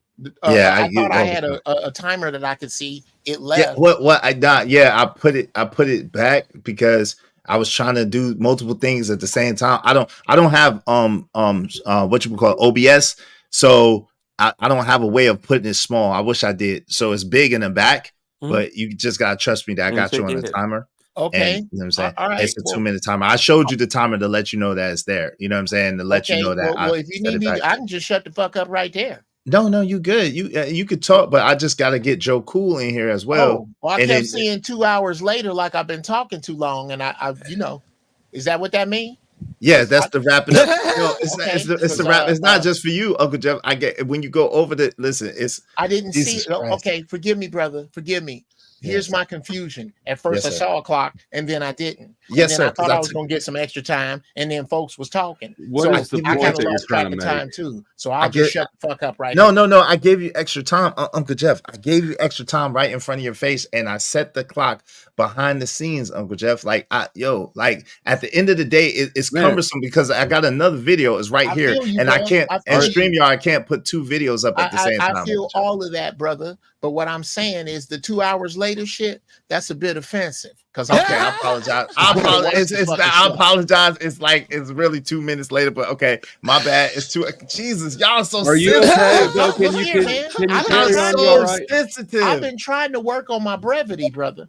I understand, but you gotta stop being so sensitive, brother. Jesus Christ. It's corporate tax. You're a comedian, for God's sake. Laugh a little. It's corporate joke. tax time for me right now. I got other shit I was doing. I think his time's run out by now, though. We know that he doesn't like that clip. It's Joe Cool. It's Joe Cool's. Thank you for that, Mike. You guys can hear me well? Yes. You're on the 2-minute timer, Joe Cool. Just for record. No, I'm going 8 minutes like Uncle Chris. How dare you? No, I'm kidding. Chris is my brother, and it's 4. Okay. First of all, I'm with you guys. Truth, I wish he was up here. If there's one person who was paid by the fucking government to keep this black white bullshit alive, it's truth. He's good at it, and people fall for it all the time. And I like the brother, and I think he's way too intelligent to fall for some of the nonsense that he puts up here to keep people yelling and screaming at each other. I think that's part of the plan. And I'm on the west side of Chicago. I grew up under the Moors, the Hebrew Israelites, and the Muslims and the bean pies on the corner up there. So everything told me white people are evil as fuck. They're the absolute devil and more. But I'm grown now. I've been about myself, man. I think I was tricked. Not only that, I've read the Anunnakis and the DNA, the Identipathos. I've explored every one of these things, and I really think that it's all a distraction. People in this part of the land under the sun got darker, and the people out from under the sun got lighter, and they moved around. And the biggest trick the devil made is to keep us thinking that shit. You got people are people. You got shitty people of all races, black, white, and all others. I'm not sure that I buy into one race is superior. Maybe one of you guys have an argument for it. And by the way, Da Vinci, I think it was the helicopter guy. The guy worked for Lockheed Martin, who the black guy, can't think of his name right now. The brother, you could Google that shit. You don't have to go to the black anything. That shit's, common knowledge that the black guy invented the first practical, useful helicopter. All right, I think I'm about done. I don't even need my 2 minutes. Thank you. Hey man, you did well. Shout out to you, Joe Cool. I appreciate you. You right up under your 2 minutes, man. Shout out to you. Hey, listen. So the guy that they say is known for making the helicopter is Paul E. Williams. Paul E. Williams. Yeah, actually, that's inaccurate. Okay. Did you see the movie? The original, I had to learn this because show of hands, anybody here who's actually worked on a helicopter that flies? Somebody just showing off now. Yeah, me. I'm flossing right now. Me Igor too, Sikorsky. Me too, sir. Actually, a Russian invented the first mass-produced helicopter. That's not what we said, bro. We're not mass-produced. We're talking about the first helicopter. That's. So what did Paul E. Williams do? As a matter of fact, and I'm not. What did Paul E. Williams do? As a matter of fact, Joe, that's kind of over in your lane with regard to evening out and being factual and not giving anybody any more credit or less credit than they deserve. Can we just I'll concede all inventions to black people at this point. Okay, nah, let's do that. But I'm just curious. Hey, shout out to Scorch, shout out to Scorch Earth 824 $2. Chaotic, you full of dude. Just stop. Hey, shout out to OG Do Dirty $2. Vivian Thomas was a black medical inventor. Okay. Shout out to Chaotic Truth Live $4. Thank you. Marie Van Britten invented the first home security system. That's what he said. And shout out to, how do you pronounce this name? Is it Kissy Exactly. You ain't want to answer that question. I don't see a link to the StreamYard. That's one of your people's, right? We know him. Okay. Yeah, because I'll drop it for Kazoom.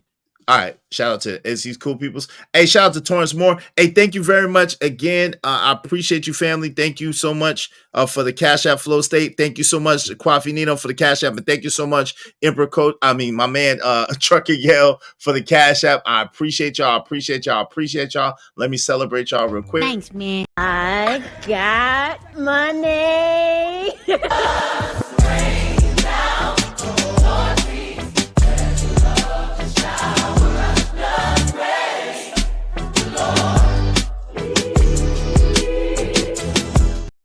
I appreciate y'all. Thank y'all so much. Is Kissimmee Jeremy? Is that the same person?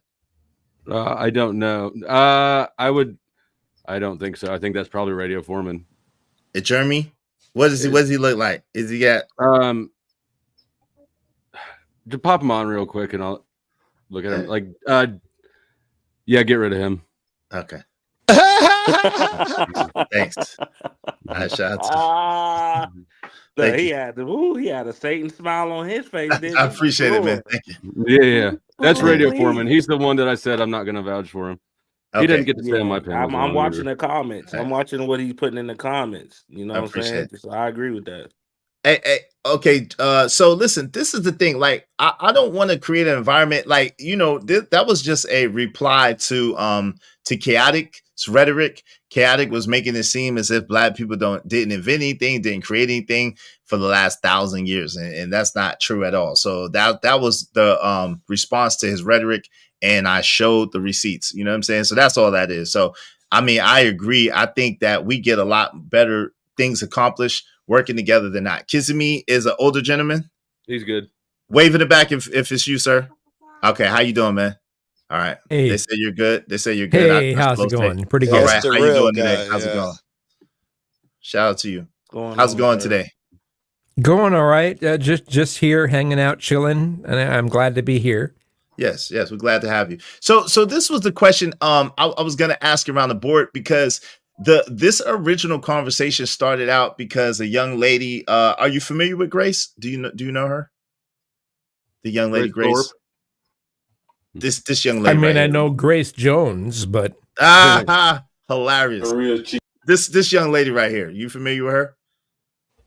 I just saw her like a couple nights ago. I don't. Her father got arrested. If that's the chick, and I saw her. Yeah. I don't know. It was good with the secretary look going on.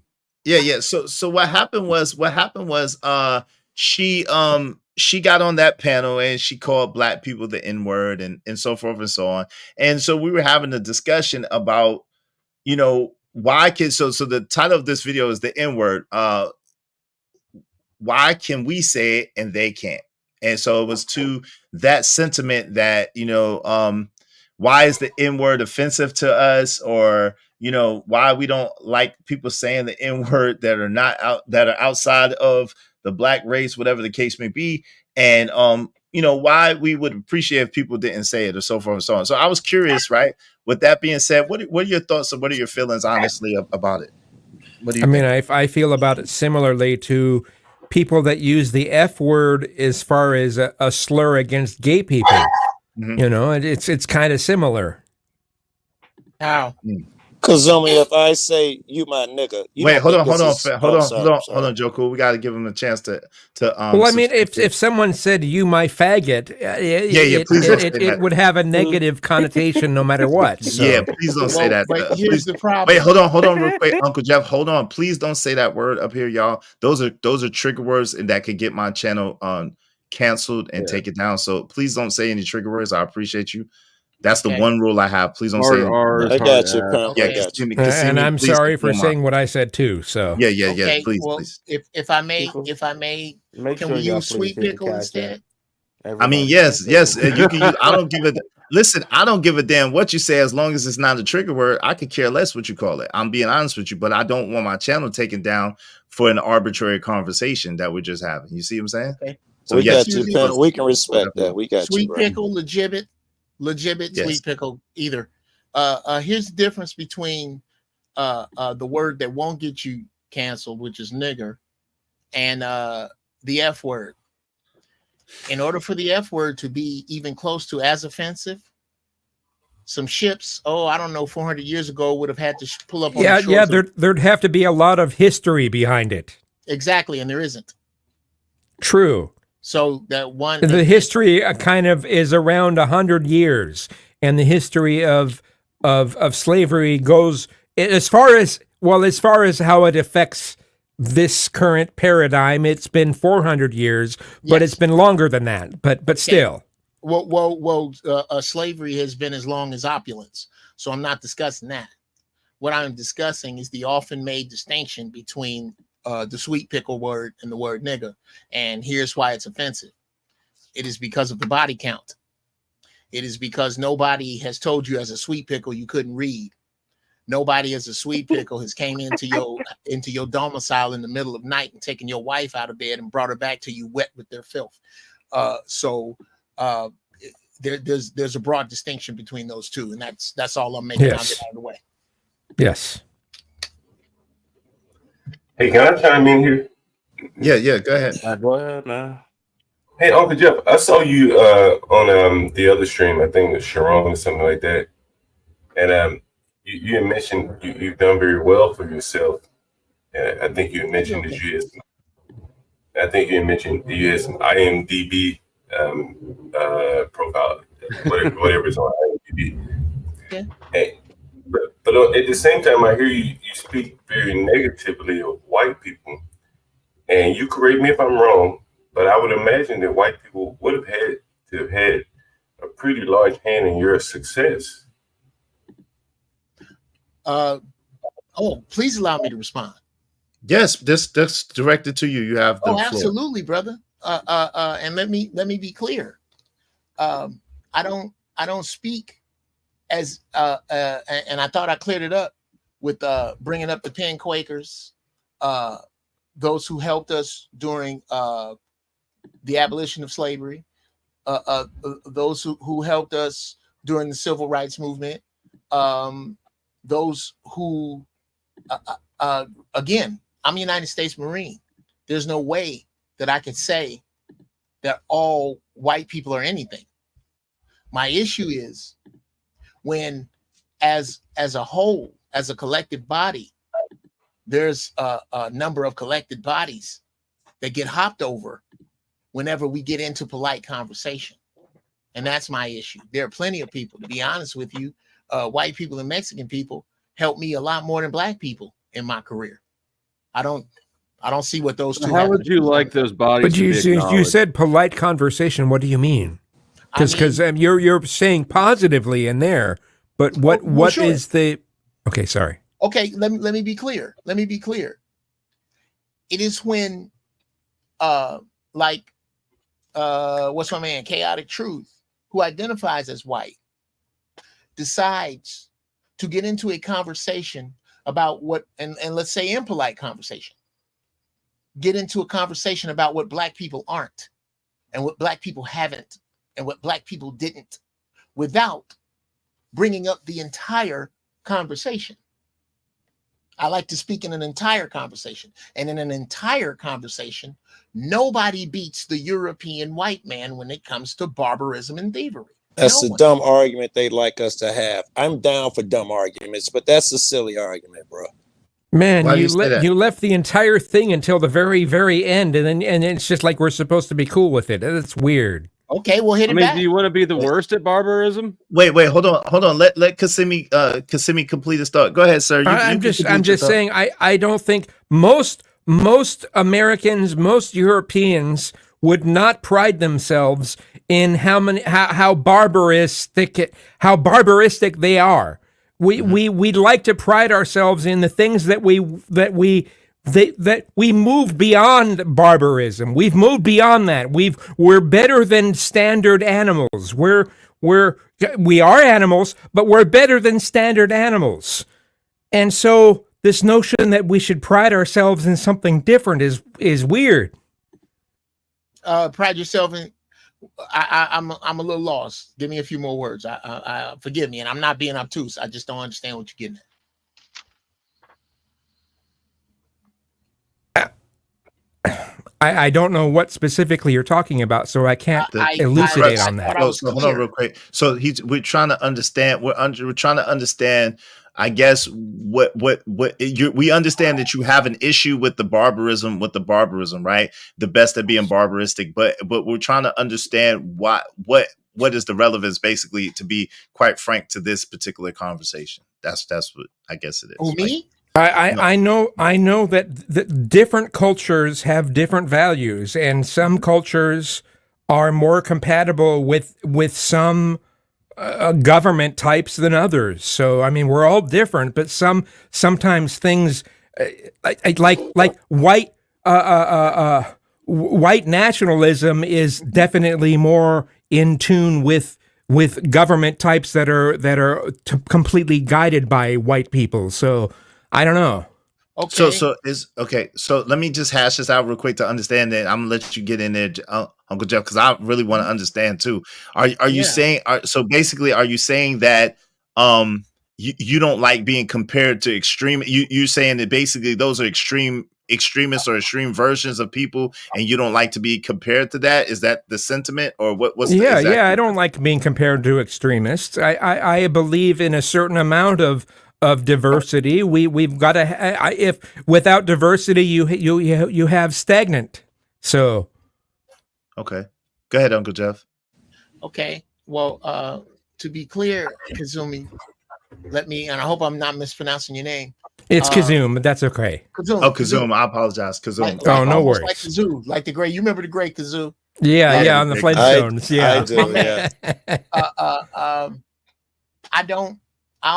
I only speak to enlighten, and I don't mean to be disrespectful with the word common, but common white people, and you identify as white, yes? Yes. Okay, common white people such as yourself. I'm not talking about you. What I'm discussing is those who did the bidding on your behalf so that you could solidify their positions as the power elite. Not you. The people I'm talking about, they don't like your common ass neither. Yeah. They don't. They're looking to look up Agenda 21. This is a plan. There's also Project 2025 that's scary too. Absolutely. And these projects were not put together by the Puerto Ricans. Okay. They're put together by the UN. Yes. They were put together by the UN. Again, what often happens with common white people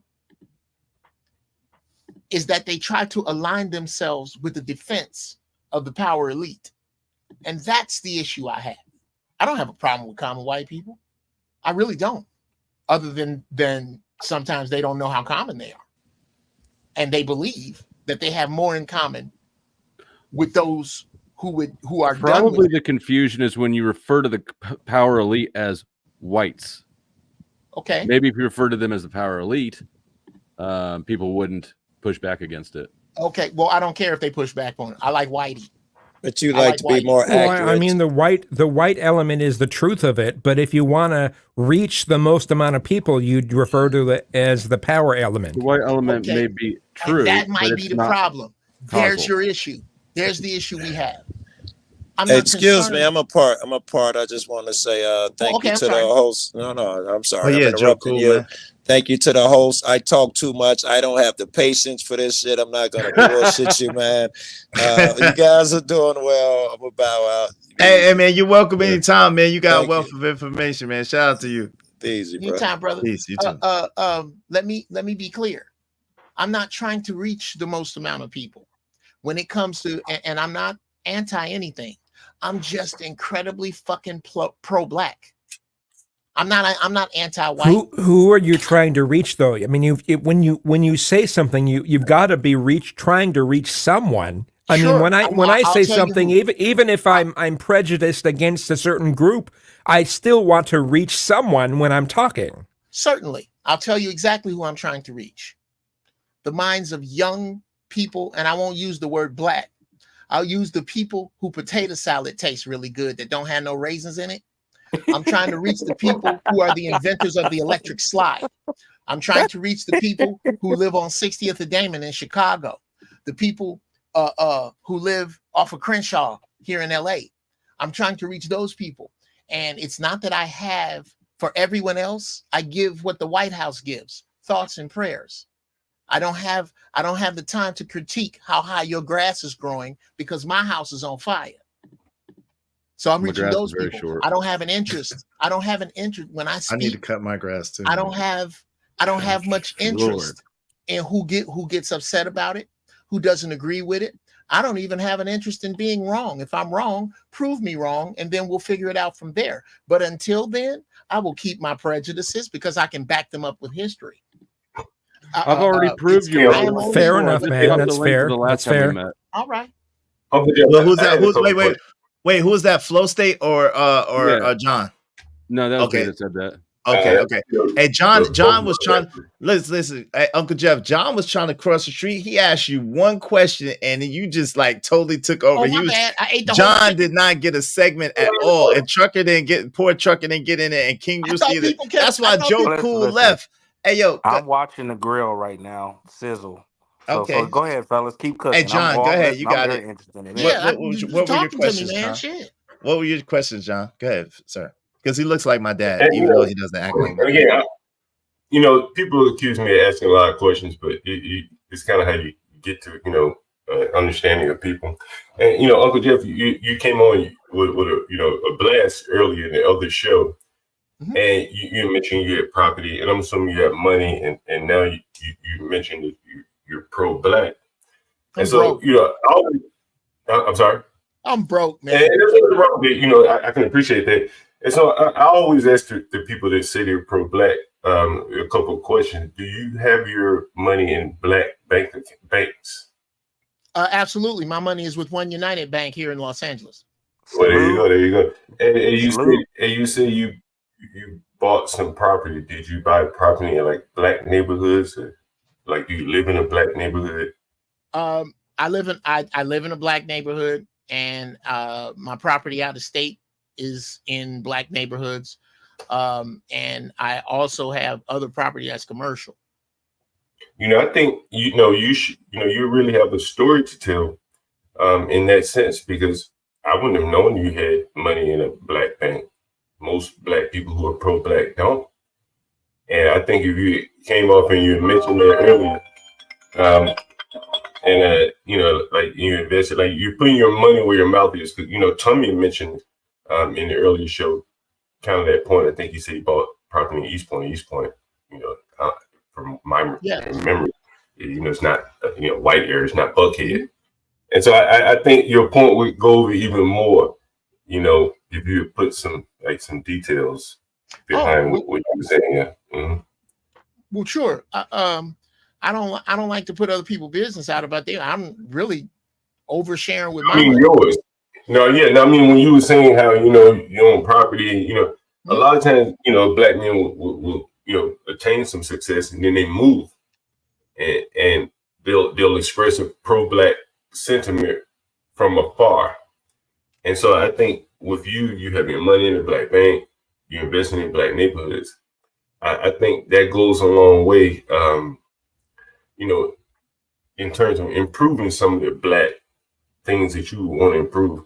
You let them know, hey, just talking to you, doing it, Yeah. John, I have a quick question for you, John. Just curious. What are some of the deterrents or some of the things that you think are wrong with being pro-black? Well, I think, as I said, many of the black people that I talk to, and, I'm a landlord, and I've been a landlord pretty much all my life, and many black people will express they're pro-black, but as soon as they get enough money to get the hell away from black people, they get the hell away from them, and they'll move into the whitest neighborhood they can afford. They'll take their children out of the public schools in the ghettos, and if they can afford it, they'll send them to private school, or not. They just go to the whitest neighborhood they can find. And then when they get to that white neighborhood, they look back and they start screaming pro-black stuff, George Floyd. But they moved away from George Floyd. They don't want to live around George Floyd. And wait, so your sentiment is that the majority of the people who are protesting or who are speaking up for black people are people who are were in the struggle but moved outside of the struggle and moved away from their people? That's what you believe? No, I'm saying like most of the educated people, hell, probably most of the blacks in the comments panel, if they had some money, they're gonna get the hell away from black people. Years ago, man, when I first got to DC and I started picking up on what the hell was going on, I used to offer blacks. I said, hey, I'll give you a place free to live in the ghetto. No blacks ever took me up on it, because they don't want to live in the ghetto, man, around other black people. They can't say it, but they don't want conflating poverty with black. Wait where your mouth is, and you'll see black people go and pay damn near their whole salary to live in a 1-bedroom apartment in some of these inner cities to get the hell away from blacks. They could live in the ghetto probably for half the price, but they don't. And I think it's the lie that they have to live, and they don't want to live around black people. So what do you say to Flow State's comment? And I'm gonna let Flow State get in here because he makes a good point. He's saying, listen, you're talking about poverty instead of really about race. It's a thing of poverty. People don't want to live in impoverished areas. People want. See, this is the thing that a lot of people miss, right? Real quick. Let me just preface this real fast. The thing that people miss is most of us are the same, more similar than we're not, right? Most of us want quality, a quality life, a quality lifestyle. We want our children to go to good schools and be educated. We want a safe environment for our families and for ourselves. We want clean water and health care and an ability to earn an honest wage. Most of us want that type. Am I incorrect? Am I missing something? Is that not what most people want? Yeah. I think you're missing the nuance of things. That's what I think you're missing. What's the nuance that I'm missing? What you just expressed to me was a lot of boilerplate. People want good schools. That's true. But along the spectrum, right? I used to live in Brooklyn. And I had a white neighbor. He wasn't even what white. Part of Brooklyn? You probably my father's brother because you look just like that, man. I'm trying to tell you. What part of Brooklyn? I was in Crown Heights. Okay. And so Albanian, one of my neighbors came up to me. He says, man, if you're familiar with Brooklyn, in the summertime, the music is bumping, bro. I'm from Brooklyn too, and I live in Alabama, ironically. So yes. The bass gets the bumping in the summertime. Yes. The Caribbean, right? Yes. This little white guy comes up to me, and I swear I never thought about this at the time. He says to me, man, I can't sleep at night because all of the bass. Mm-hmm. Never bothered me. Never even thought about it. I sleep soundly. But the white guy next door to me couldn't deal with it. And my dad once said to me, he said, son, I got the ear for the ghetto. The music, the shit, black people like bass. Doesn't bother me. Now, if you play some heavy metal or high treble music, I probably couldn't sleep through that. So black people are different. As a landlord, man, I can't put when I put blacks and whites together, it's combustible. So when I hear people talk about diversity, the last thing you want is diversity with people living amongst each other. Wait. Hold on real quick. Because I didn't hear an answer to my question in that. I'm gonna be real with you. Number one, I just heard a bunch of talking and words. I didn't hear an answer to that. And you look like my dad, but I ain't gonna give you no break. Repeat your question again for me. Okay, my question was, I prefaced my question by saying it seems to me as most people want the same thing. Most people want a quality life, good clean water, good health care, good schools for their children, so off and so on. And they want to be in a safe environment, right? And what I said to you, in general, you're correct. When you say a nice, quiet environment, well, what's quiet? Quiet is relative. Well, I didn't say quiet. I said, okay, yeah, that's relative. I mean, even if something is quiet, how do you define that? Quiet. But yeah, that's what I'm saying. But I mean, I said a nice environment. I think he added the nuance of quiet. I'm just saying, even if you break apart his arguments, what do you mean by quiet? My sweet dick. Can we land on peaceful? Yes, safe. Let's just say safe. Jesus. Okay. Look, let me finish. Let me. Why do we major in minor things? I don't understand this. Like, why do we major in minor? Like everyone has a different opinion, definition of all those things that you mentioned. So I won't go back over them. You say everyone wants a nice environment. Okay, cool. What's nice is relative. Black people are okay with a little bit of shooting, a little bit of loud noise. Wait, what black people did you know are okay with a little bit of shooting? Wait a minute, what's okay? What black people do you know are okay with a little bit of shooting? Let me rephrase it. It wouldn't happen to this extent if it wasn't accepted. You have to understand that. You have to be willing to accept it. If you won't understand what? Take away the guns. Take away the shooting. Let's just go to the music. Take away the shootings? Forget about the shooting. Let's just focus on music. Black people, by and large, are okay with the music amped up a little bit louder. The bass. Okay. In their neighborhoods, in their houses, in their rooms. You're working off the goofy when they're having a birthday party. If you can't agree to that, but what does that have to do with? What does the bass have to do with culture? Hold on, John. Hold on, real quick, John. Let's say that we all agree to that's true, and pronounce your name again one more time, Kazum. Kazum, like Kazum said, What does that have to do with what does that have to do with like I don't understand. What does that have to do with the culture? What does that have to do with what are you trying to get at? Because it doesn't make sense. It's not connecting. It sounds a lot. What I'm getting at is that people are different. While in general, they may want the same thing. They want food. Some people want fine food. Some people will eat. Well, I'm just using that as an example. What I'm saying is that people are different.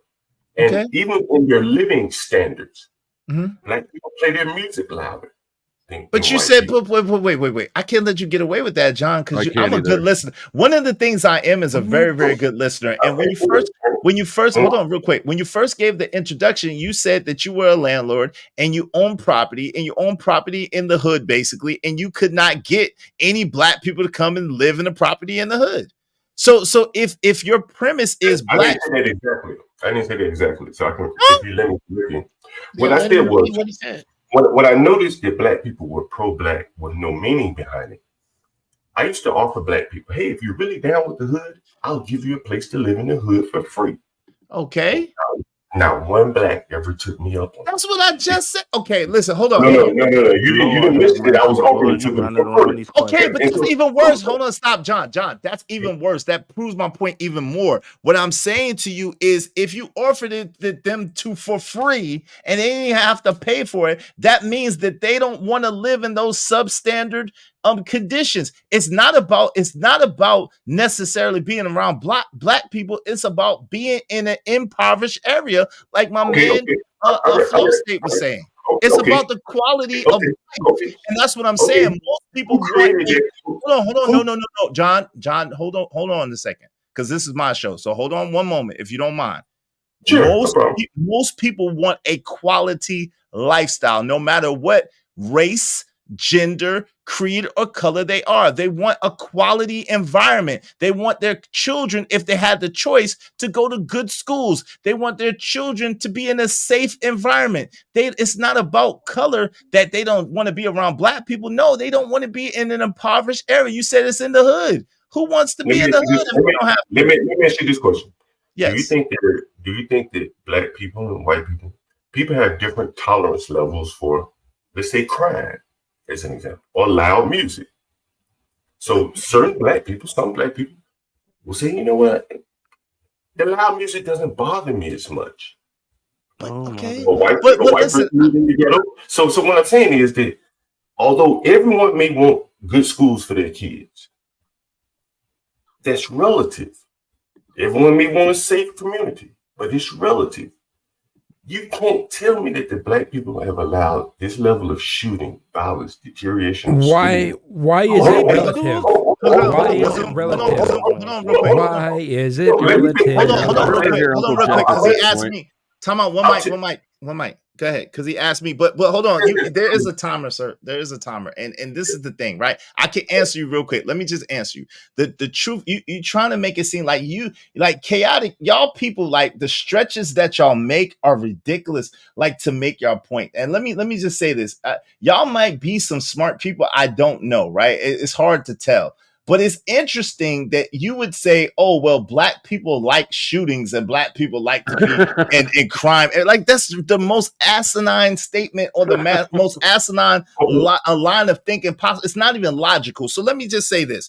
Number one, yes, white and black people can live together in a peaceful environment and cohabitate. I know because I've lived in a lot, and I see your hand, Uncle Jeff. I lived in a lot of environments that have both black people and white people in them. Now, number one, I'm a person that, yes, I'm from Brooklyn. Yes, I live in Alabama, but I also have the pleasure of growing up and living in Arizona.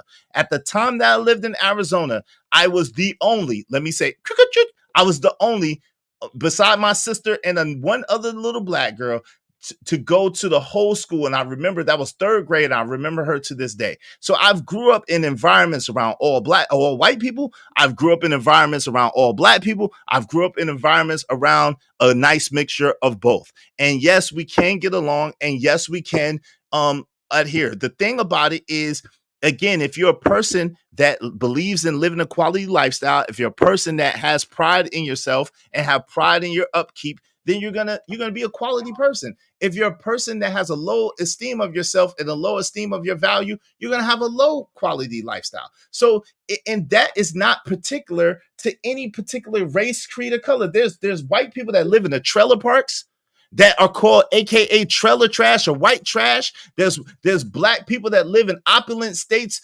Baldwin Hills, Beverly Hills, all the hills. So to say that just because you're black or just because you're white, you're gonna be in a certain environment, you're gonna be a particular type of person is ridiculous. It doesn't even make any sense. All I can know is that it is. Sir, I've seen the way that blacks live. Most people have never been inside of the homes of blacks the way I have. Most people haven't. They've never seen my it. God, bro. Come I know. on, Oh my God. Oh my God. Let him finish real quick. Please let him finish. Let him finish real quick. You got 1 minute, sir. I can show you some pictures that'll make you say, "Oh my God, yeah." I can show you some pictures. But most black people have never seen how other blacks live, other than once they come outside their home. I've seen how blacks and whites live. To some extent, there's some overlap, but to a large extent, they're incompatible with living with each other. To my best, I try my best not to mix them because there's always conflict. That's just what I've seen. Good, Chucker. All right, shout out to you. That's your experience. That's his story. That's his story. But that's fair. Look, that's fair. it don't work like that. Look, Uncle Jeff, hold on, King Rooster. Trucker yells next, and then Uncle Jeff, and then you. You dodging these questions like John Wick right now. His name is John, by the way. Listen, man. I get the fact that you think this stuff going. I love my music. So do white folks. They love their music too. White people got subs also. You know what I'm saying? The same type of neighborhoods that we got, they got them too. It's different. Okay? The same way you see black people's homes in the hood, the same way they got them in theirs. Okay? So you got to stop that. You have to. Listen, here's the point. When you grow up in these type of environments for real, the goal is to get out of these situations. Point blank. That's why they're not going back majority of the time. The point is to do better so the next generation of your family won't have to go through the things that you go through. But his premise, Chucker, his premise is that they're going to get away from black people. No, they just going to get a better environment. Yo, like I said, there's hold here on, in peace Texas, of mind. You're down the there's line, a side of town called down the line. DeSoto. Okay. DeSoto down here outside of Dallas, where it's a giant black community. No.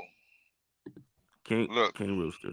Wait, hold on, Vic. No, there are certain black people. Hold on, Vic. Vic, hold on. Please have decorum, brother. Otherwise, I will. There is a community. Okay, King Rooster, chill out. King Rooster.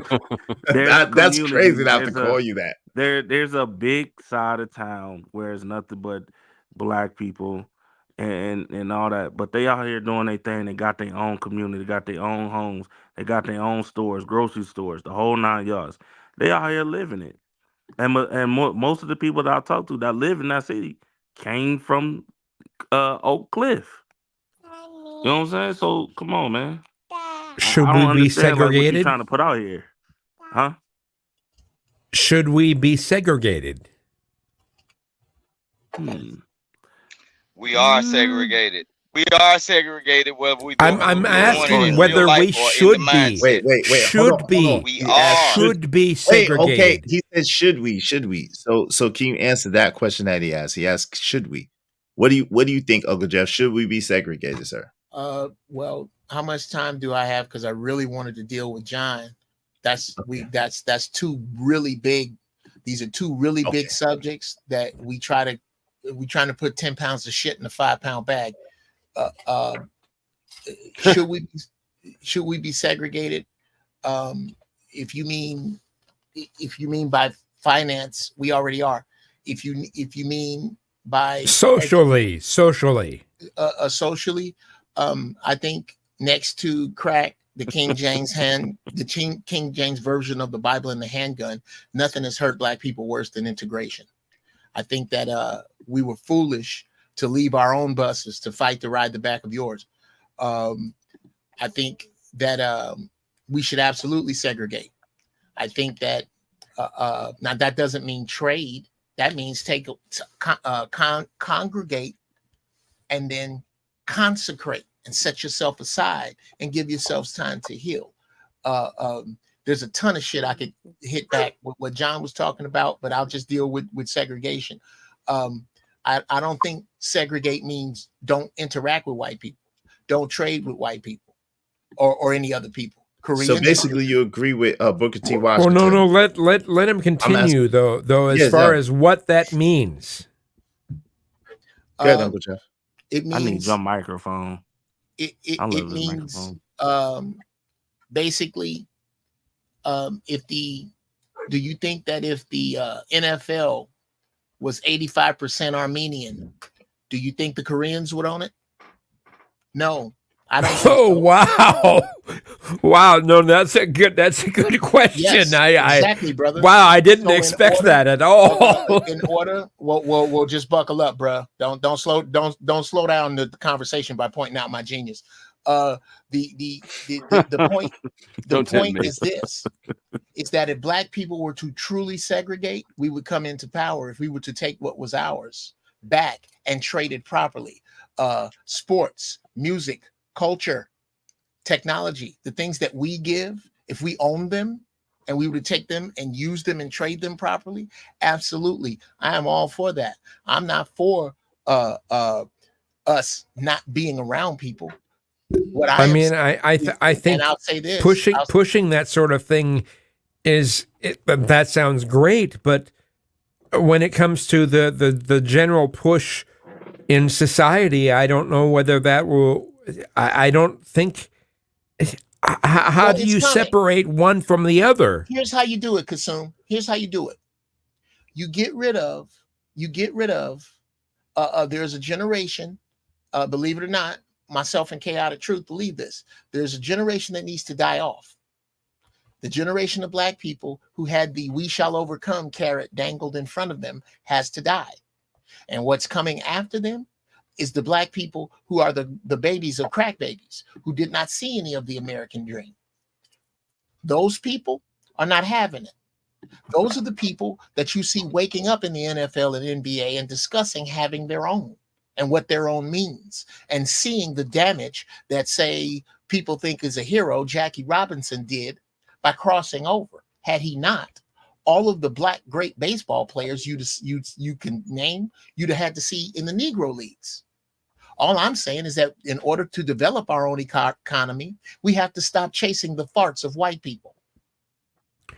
We are living in an economy that includes a whole bunch of people. You're discussing something that says no, we should have a small economy that does these things. No, it's not. That's not at all what I said. How does this, other than crashing the global economy, how does this exclude you? It's Super Bowl Sunday. There's a coin toss. Each of the teams go to either field. The ball is kicked off. They run and meet each other in the middle, hug, and say, "We out. We finna start our own shit."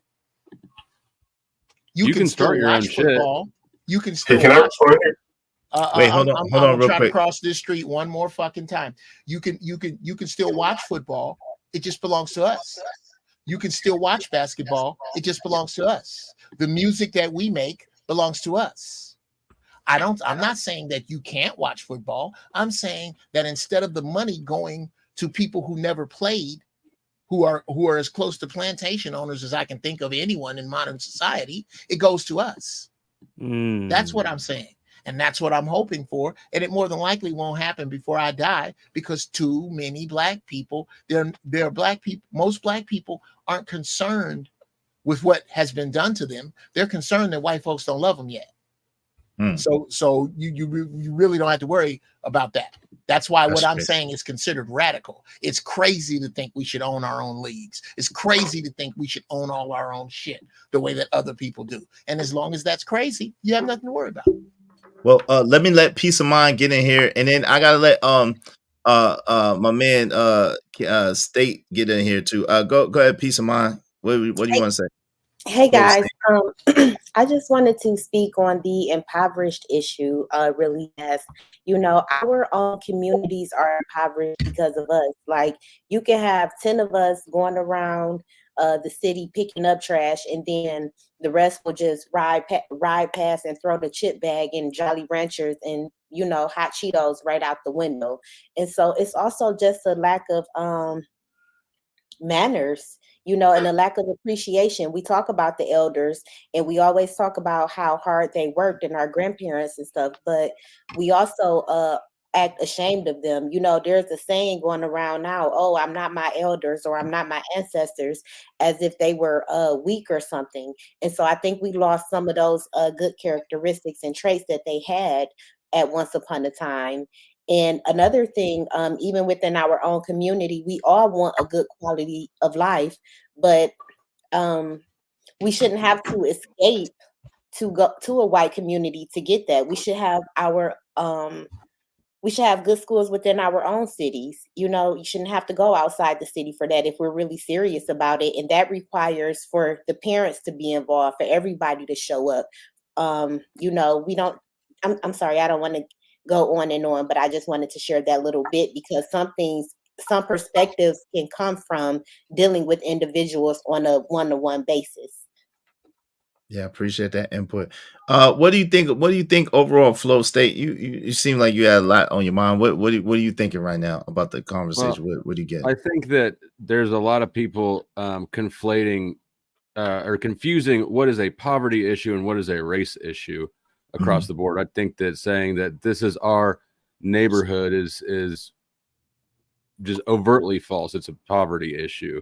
Now there is wealth distribution differences, that's no doubt, but you got to look for the causal things. I don't know that. I mean, I think the whole focus on race at all is really sort of absurd. It's a trait that you're born with. It says nothing about who you are at all. I don't claim all white people.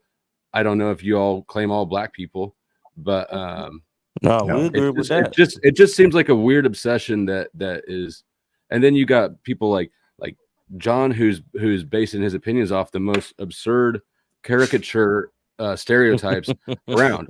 Like, what are the chaotic camp? Hey, Flow State, he's from the chaotic camp. What you expect, man? Like, how did subs get in my car?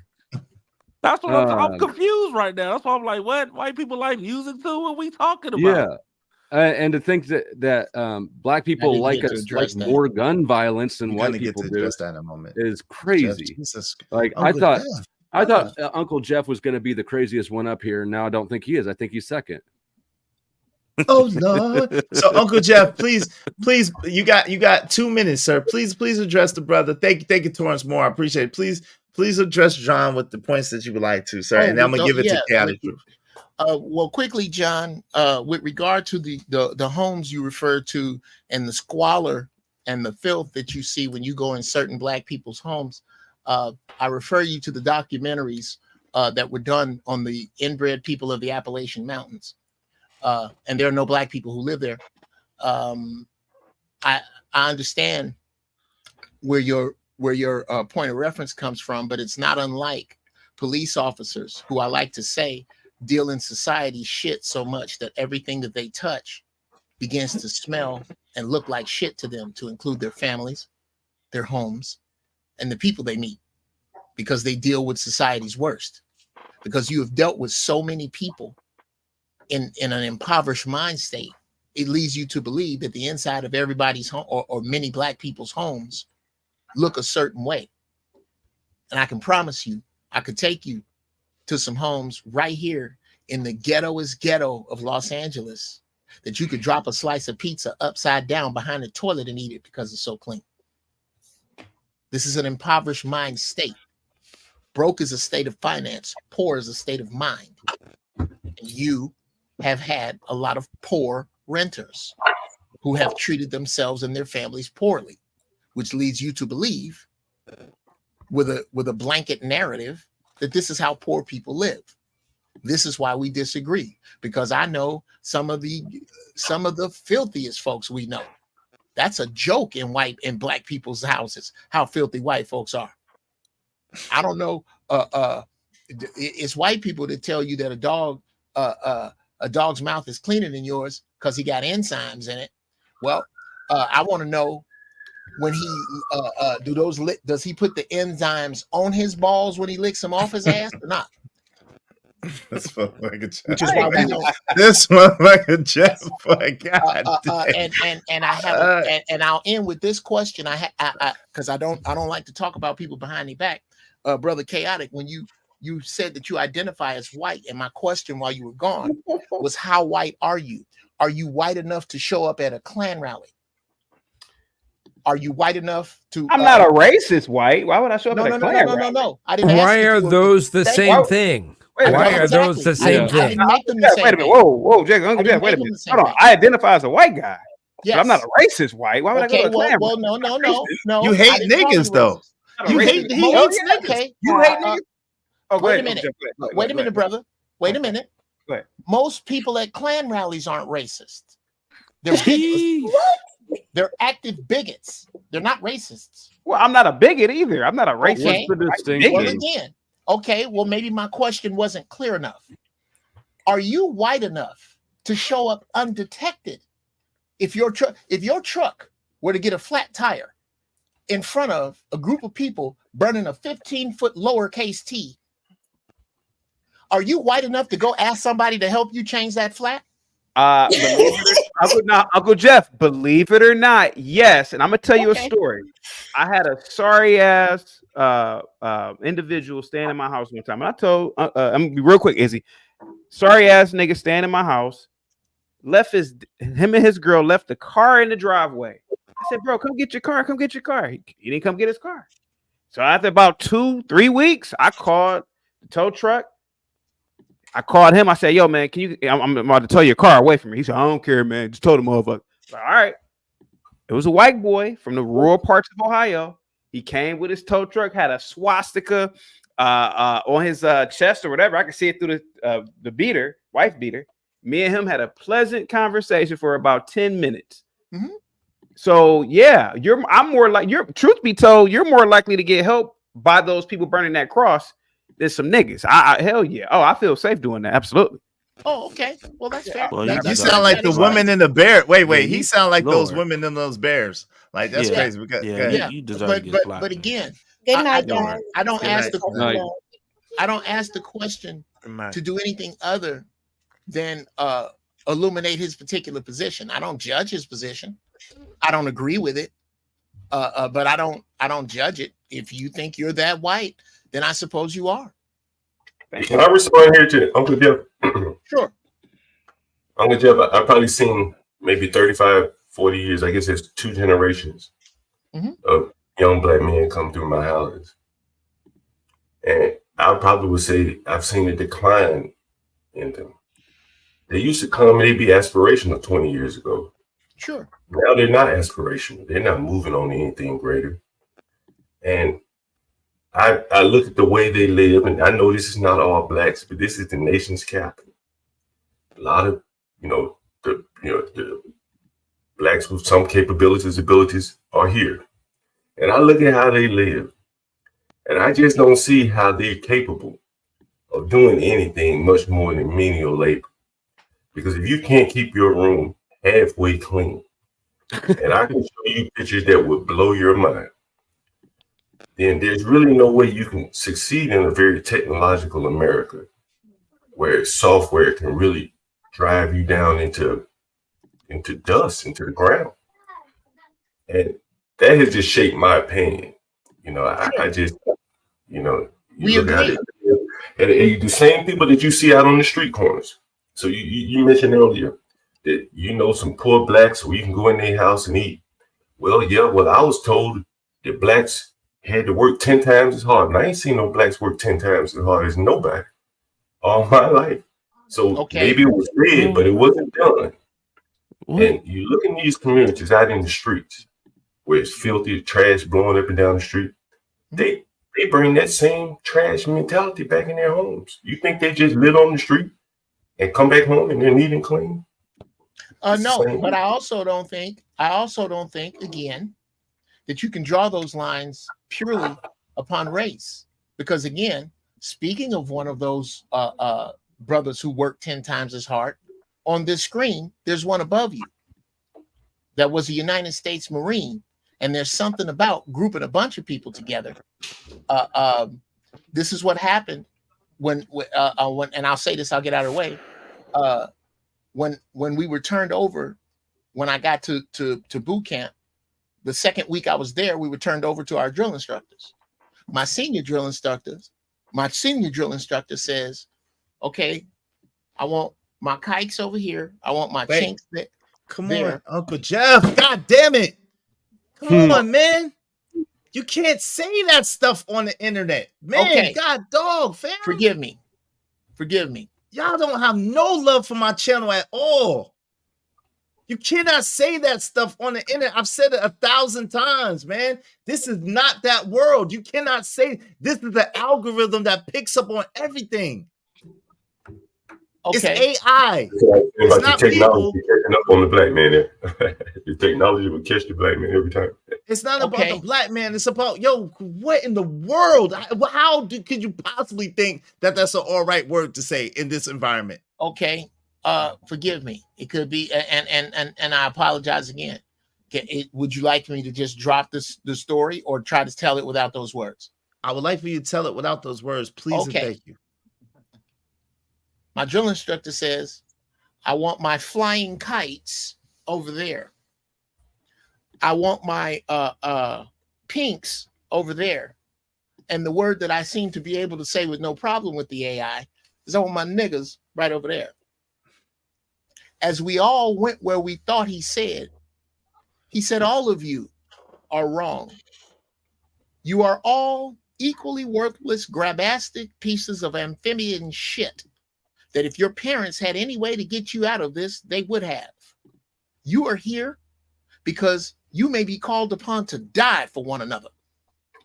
You are here to see if you deserve to be United States Marines. And once we became Marines, all this shit faded. I was around white boys that listened to really loud rock music. And I was around brothers that listened to really loud hip hop and really loud country. And we all dressed differently and we acted differently, but we were aware that we were in the same situation. So this concept that you have, that because you have seen so many black people do so much filthy and so much trifling ass shit that I don't like either, your opinion is that all of those people in all of those areas all think the same way. And brother, I submit to you that you are wrong. And I also submit to you that black people do not have a monopoly on filth. I didn't say all. All right. Okay, no, I'm not. Okay, well, fine. Okay. You didn't say all. Forgive me for using the word all. You have a pervasive attitude that because you have dealt with so many black people, that makes up an overwhelming majority of what you have seen. And I submit to you that outside of that, without going to some fringe, I can find you plenty of clean homes in poor neighborhoods. And I apologize for the filthy, funky, trifling ass people you have had to deal with. But Can you find me a clean black? Evidently, I got to be the Negro that's gonna take Hold something on. because evidently I No, ain't you been don't. acknowledged. Hold on, man. You've been in and out. Hold on, man. God, man. Yo, you been. Yo, obviously y'all don't know that. Hold on. Yo, I don't give a damn about none of that. Y'all don't. Obviously, y'all don't know that I've been streaming almost 11, 12 hours, and obviously y'all don't know me well enough to understand that. Yo, y'all gotta chill out, man, for real. Like at the end of the day, chill out. Yo, you not even you still talking, my man. Yo, you are after daggone Ron Mac. Can we please have some etiquette? Else. Yo, fam, you've been in and out the whole time. You've been dropping and coming back, dropping and coming back. So when you do that on my stream, you lose your place in line. I'm just gonna let you know that. So I don't know if you know that. So go ahead, Ron Mac, and then King Rooster after that. Go ahead, man. What's up? I want to hear what this nigga got to say. Go ahead, King Rooster. You got it. He gave you his. Yo, somebody hit my I Cash got App, man. Somebody hit my Cash App to so support okay. my show. This is crazy, yo. This is the When it, amount of craziness is look, crazy.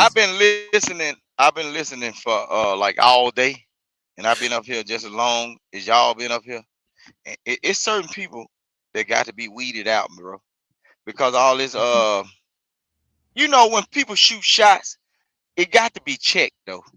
But the whole thing about the division and separation, when people are intentionally doing what they are doing to start like mental wars and physical wars between people that they might not be fighting in, those are the people that need to be weeded out. See that Negro chaotic truth. He's the Sambo. He's the Negro that's gonna start the fight and run the fuck off. It's people in jail right now. It's this shit right now, and they are gonna remember you. You better not get caught drinking and driving and have to go in, because the Negroes that you talking about you hate, you gonna be surrounded by. When you get your tray, you might not eat, my good sir. You better stop playing on this internet, because you think this internet is just out in the world. No, they giving iPads to the motherfucking prisoners, my good sir. So when you fall from your high throne in your lap of luxury and have to fall up under a man that's so-called in your mind inferior than you, when they pass out them trays, you should better hope you eat, nigga, because it's gonna be a Negro over you that might be smaller than you, might be a little bit dumber than you, Negro, and you gonna see what it really is. Oh Lord. And the Out big, where he live yeah. ain't none. Hey, hold on. Please let Vic finish. Please go ahead, bro. But I'm just saying, man, it's people getting on this internet thinking ain't no consequences behind what they do, right?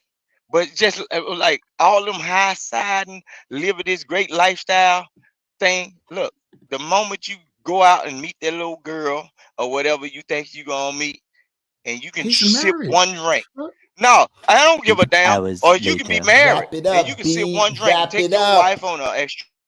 That Vic, how you talking through the daggone joint? How you got that kind of Yeah, mic? cause I'm All right, that man. nigga though. Okay, I'm that that nigga. nigga. Okay, brother, your time is up though. Shout out to you. Oh damn. I'm mad that you waited that long to say that. That's what I'm upset about. No, Shout but out I'm to just you. saying. I'm just I'm saying upset though. that He you better waited know. I that can't long. believe That's I gave my spot to yeah, Vic to say that that's your shit. fault, Ron Right? Mac. Go ahead. It's your turn. You got 2 minutes. Where chaotic I stay, he gave ain't got to my worry about spot that. up for it. That's why I say, let me hear what this nigga has to say. He Let ain't him had say this nothing bullshit. of value to Do add not to the respond to conversation. Vic, please. Shout out to Vic. Nothing Just of leave it value to add alone. to the Uncle Jeff, what it do, man? Izzy, what it do, Izzy? Hey, how can you do that? Hold on real quick. Let me ask Flo. What's up, man? Let me ask Flo State. How can you do that, bro? How does that work?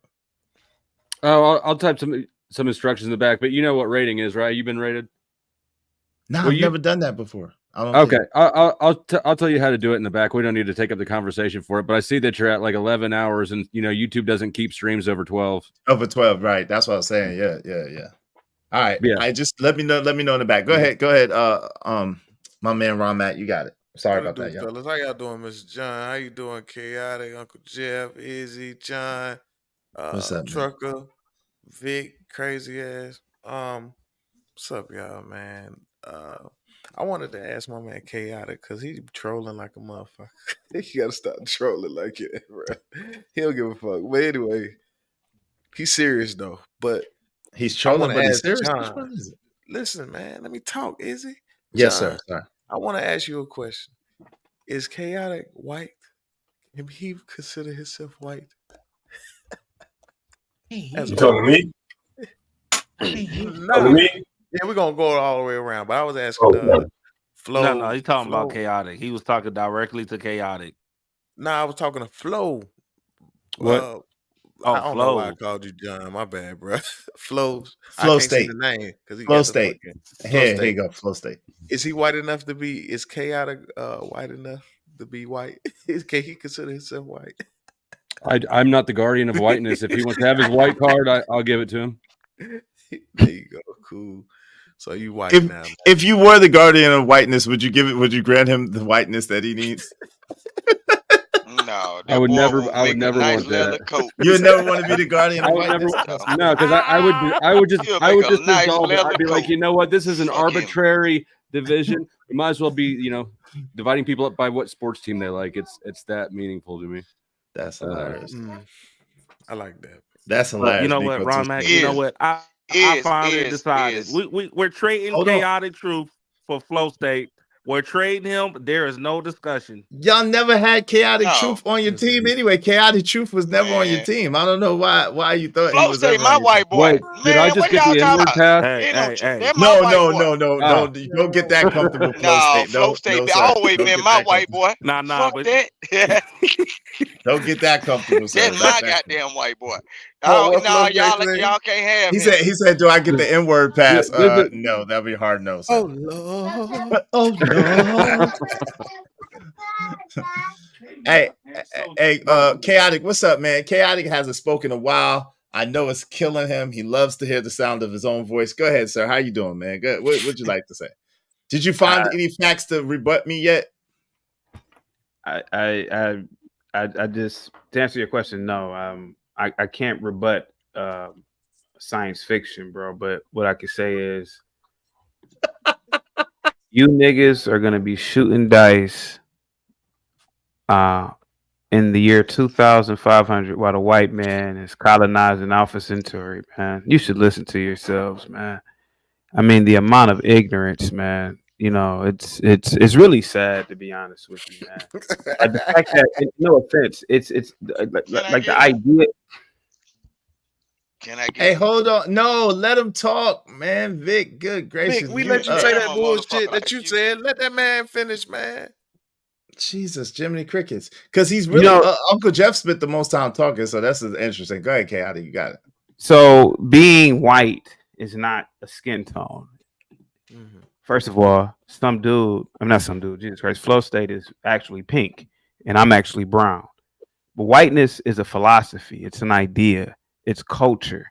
Whites embrace, now typically people who are pink or people who are European, they embrace a culture of ingenuity, exploration, ideas, thoughts, expressions, human rights that are unprecedented in human history. It's behavior. You ever notice when you speak proper English around blacks, Africans, you ever notice when you bring up an idea, you either get called weird or a nerd or you're acting white? Clearly, even black people can see the difference. They're saying that you are acting white. You're acting like culturally, you're acting white because that is their culture. The thing is that I would implore any black man with some level of intelligence, stop. Leave black people behind, man. Leave them behind, because I'm telling you, man, you guys don't get what's happening to this world, man. This world is changing so fast. You sound so sweet. I want to see how your skin tastes, boy. I'll bite you, boy. What in the world? Wait a minute. Hold on. You're not helping us at all. You're not helping us at all, man. Izzy, I sit here. I apologize. Izzy, I sit here for 30 minutes. I said for 30 minutes it was quiet, right? I didn't speak. I apologize about that. I'm almost done. Go ahead. I'm almost done, man. That's crazy. African. A lot of you black taste high blood. A lot of you, I'm almost done. A lot of you blacks have destroyed your brains with marijuana and alcohol, on top of the fact that possibly you already had low IQs. You engage yourself in nothing but ignorance and violence and pretty much just trying to have sex with some broad. And you're not seeing the real past before your eyes, man. This world is going, listen, AI is going to destroy a lot of jobs that a lot of blacks and people with lower IQs have. So I don't know what you're going to do in the next 20, 30 years. And you got a lie. That's a lie. Hold on, man. Jesus. Hey, Chaotic, hold on. I'm gonna give you, just because of Vic, I'm gonna give you 30. I'm gonna give you one more minute because of Vic. That's all I need. One more minute. You're gonna have to be scientifically literate. You're gonna have to be mathematically literate. You're gonna have to be economically literate. You're gonna have to be very literate of a multitude of things in the future. And I'm telling you, man, from what I see when I go out, black people, man, we are lost, bro. And you guys think that I'm trolling? No, sir. No, sir, man. I thought I had a minute left. Hold on, Vic. Why do you keep Vic? Why do you keep talking over this man? Like, chill out. Because Izzy, I'm telling you, he doesn't have the comprehension skills. he's violent. If I was in front of him, he might attack me. You already Yeah, I'm a said. primitive This is- nigga. I'm that yeah, nigga. well, yeah, yes, well, and what I'm trying to tell you is that He's on maximum mute now. what I'm trying to tell you is that I'm telling you, man, this planet is going into a different future. And I'm telling you, a lot of you blacks are gonna be left behind, man. That's all I can say, bro. Go ahead. All right, yo, Jesus, So you Jimmy. better identify as white. So did you set up the stream yet, Flow State? Sorry, I'm doing it right now. Okay, just let me know when you finish setting it up. Okay. All right. Okay, go ahead. Come on, No, man. no, I go can't ahead. stand this shit. Is Are you trying to go the thing whole a next black hour? person need to know how to do Yeah, is run a trade. I'll just go on 1 more hour, man. After that, Okay, I'm gonna quit. okay. I've been streaming 12 look, hours, man. I'm good. and Go I'm finna ahead, come Vic. to your I'm gonna send look, everybody the over only there thing to you, though, the Flow State. only All right? thing the Go ahead, only Finn. black person has to do is know how to live not outside of their means and learn how to run a tape measure or get into building or skills like plumbing, hands-on work. See, this Negro here, he's talking about technology. Okay, if technology is far beyond your reach and you are not a reader, a writer, or a good speller, only thing you got to do is learn to work with what you got. The world is not over because you don't know how to operate technology. Because I'm finna show you something. Even with technology, they have to have somebody that is willing to get dirty and get greasy to work on the AI controlled machines. What's wrong with this Negro?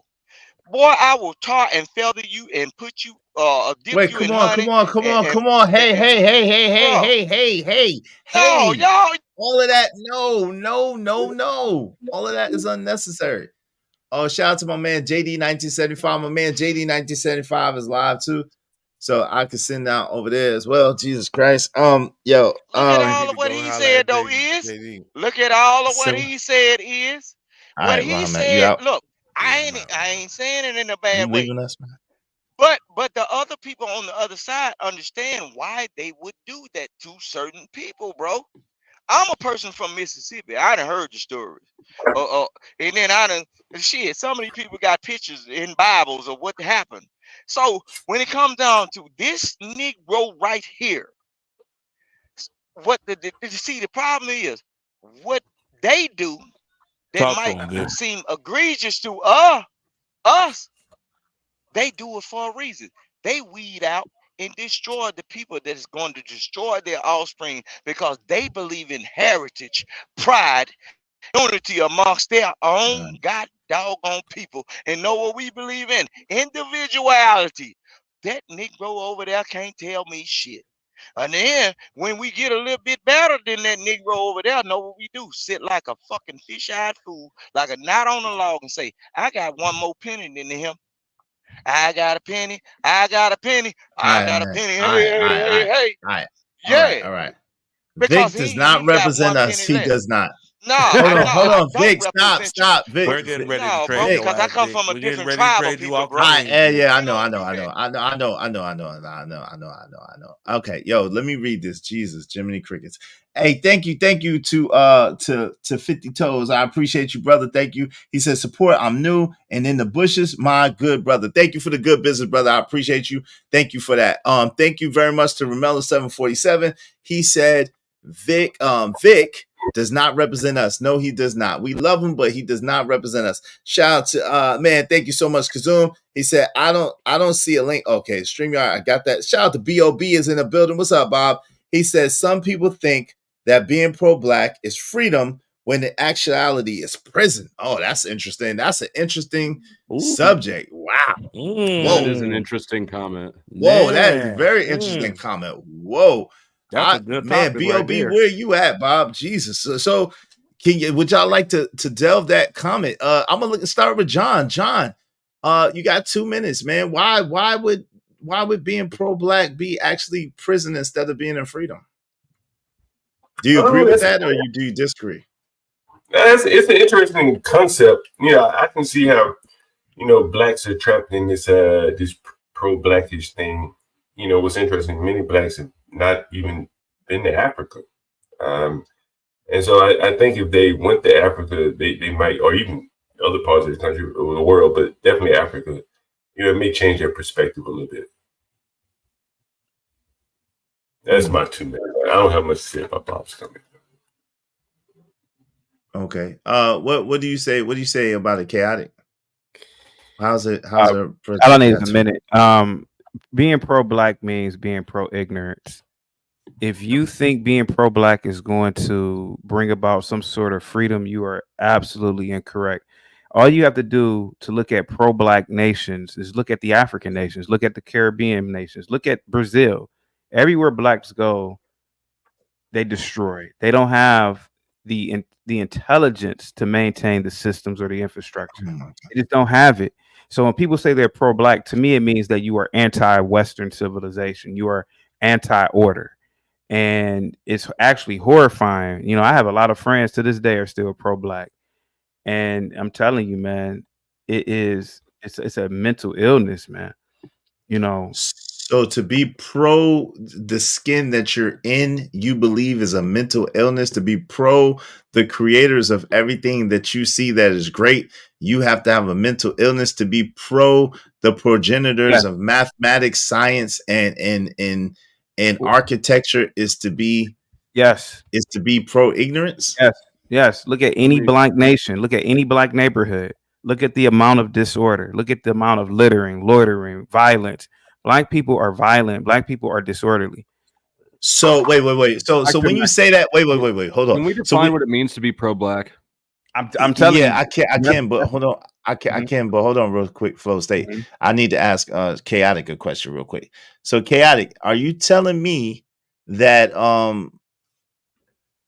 that white people by and large, are not violent? All you have to do is look at their communities, man. Listen, I'm asking you. No. No, they're generally speaking, whites, generally speaking, if it's not something to do with war, whites are generally peaceful people. That's why white women well, I'm asking your question, bro. That's why white women can generally jog at 5 a.m. because that proves the safety of the neighborhood. That proves the safety of the community. I've seen it. I live it around it. I see white women. Wait. How when it was a white woman that was up here earlier, and she said that white men have a greater propensity to violence than black men, which I would agree with that. Most of the serial deleters are white. Like most of them, you name one. So out of the 100 serial deleters, one of them was black. So most of the serial deleters are white. Most of the warmongers, so forth, so on, have been white. Most of the colonizers are white. So when you say all of that, who have created most of the greatest genocides, some of the greatest atrocities on the earth, how could you possibly fit? I absolutely know my history. I'm willing to go pound for pound, foot for foot. I absolutely know my history. You do not know history, bro. I absolutely know history. The people that you love so much, led crusades. The people that you love so much, set wars across the land. So did the Chinese. The Chinese are some of the biggest warmongers, man. What are you talking about? So two things can be true at the same time, but guess who's not? Guess who's not some of the biggest warmongers? Black people are not some of the biggest warmongers. Black people murdered 1 million people just 30 years ago in Rwanda. What are you talking about? Okay, so you talking about white people that deleted 6 million people just not to? Come on, man. Like let's don't do that. Who deleted over 30 million people through the trans? Hold on. 3 million Who deleted over 3 million people in the transatlantic slave trade? Man, there weren't even that many Africans on the coast of Africa. I'm not talking about. I'm saying during the trade itself, during the whole thing, it was more than 33 million black people deleted. What are you talking about? Do you know the population of Earth back then in the 1700s and 1600s? Do you even know what you're talking about? Damn, I do know what I'm talking about. I know do you know that? Hold on, I'm talking. You keep cutting me off. No, I was talking. Yo, shut up, man. Stop playing with me. Stop playing with me. When you was talking, I gave you an opportunity to talk. Stop playing, Chaotic. Don't play with me. So now let me finish, and I'm gonna give you the opportunity to talk. I'm not gonna talk over you. I'm gonna let you finish. So let me finish. Man, stop being theatrical, man. So this is the thing. So at the end of the day, don't you understand that chattel slavery was over 200 years in this country? So you're telling me that you think from the whole conception of it, it's impossible to believe over 33 million people were deleted. They say from 1933 to 1945, there was 6 million people deleted.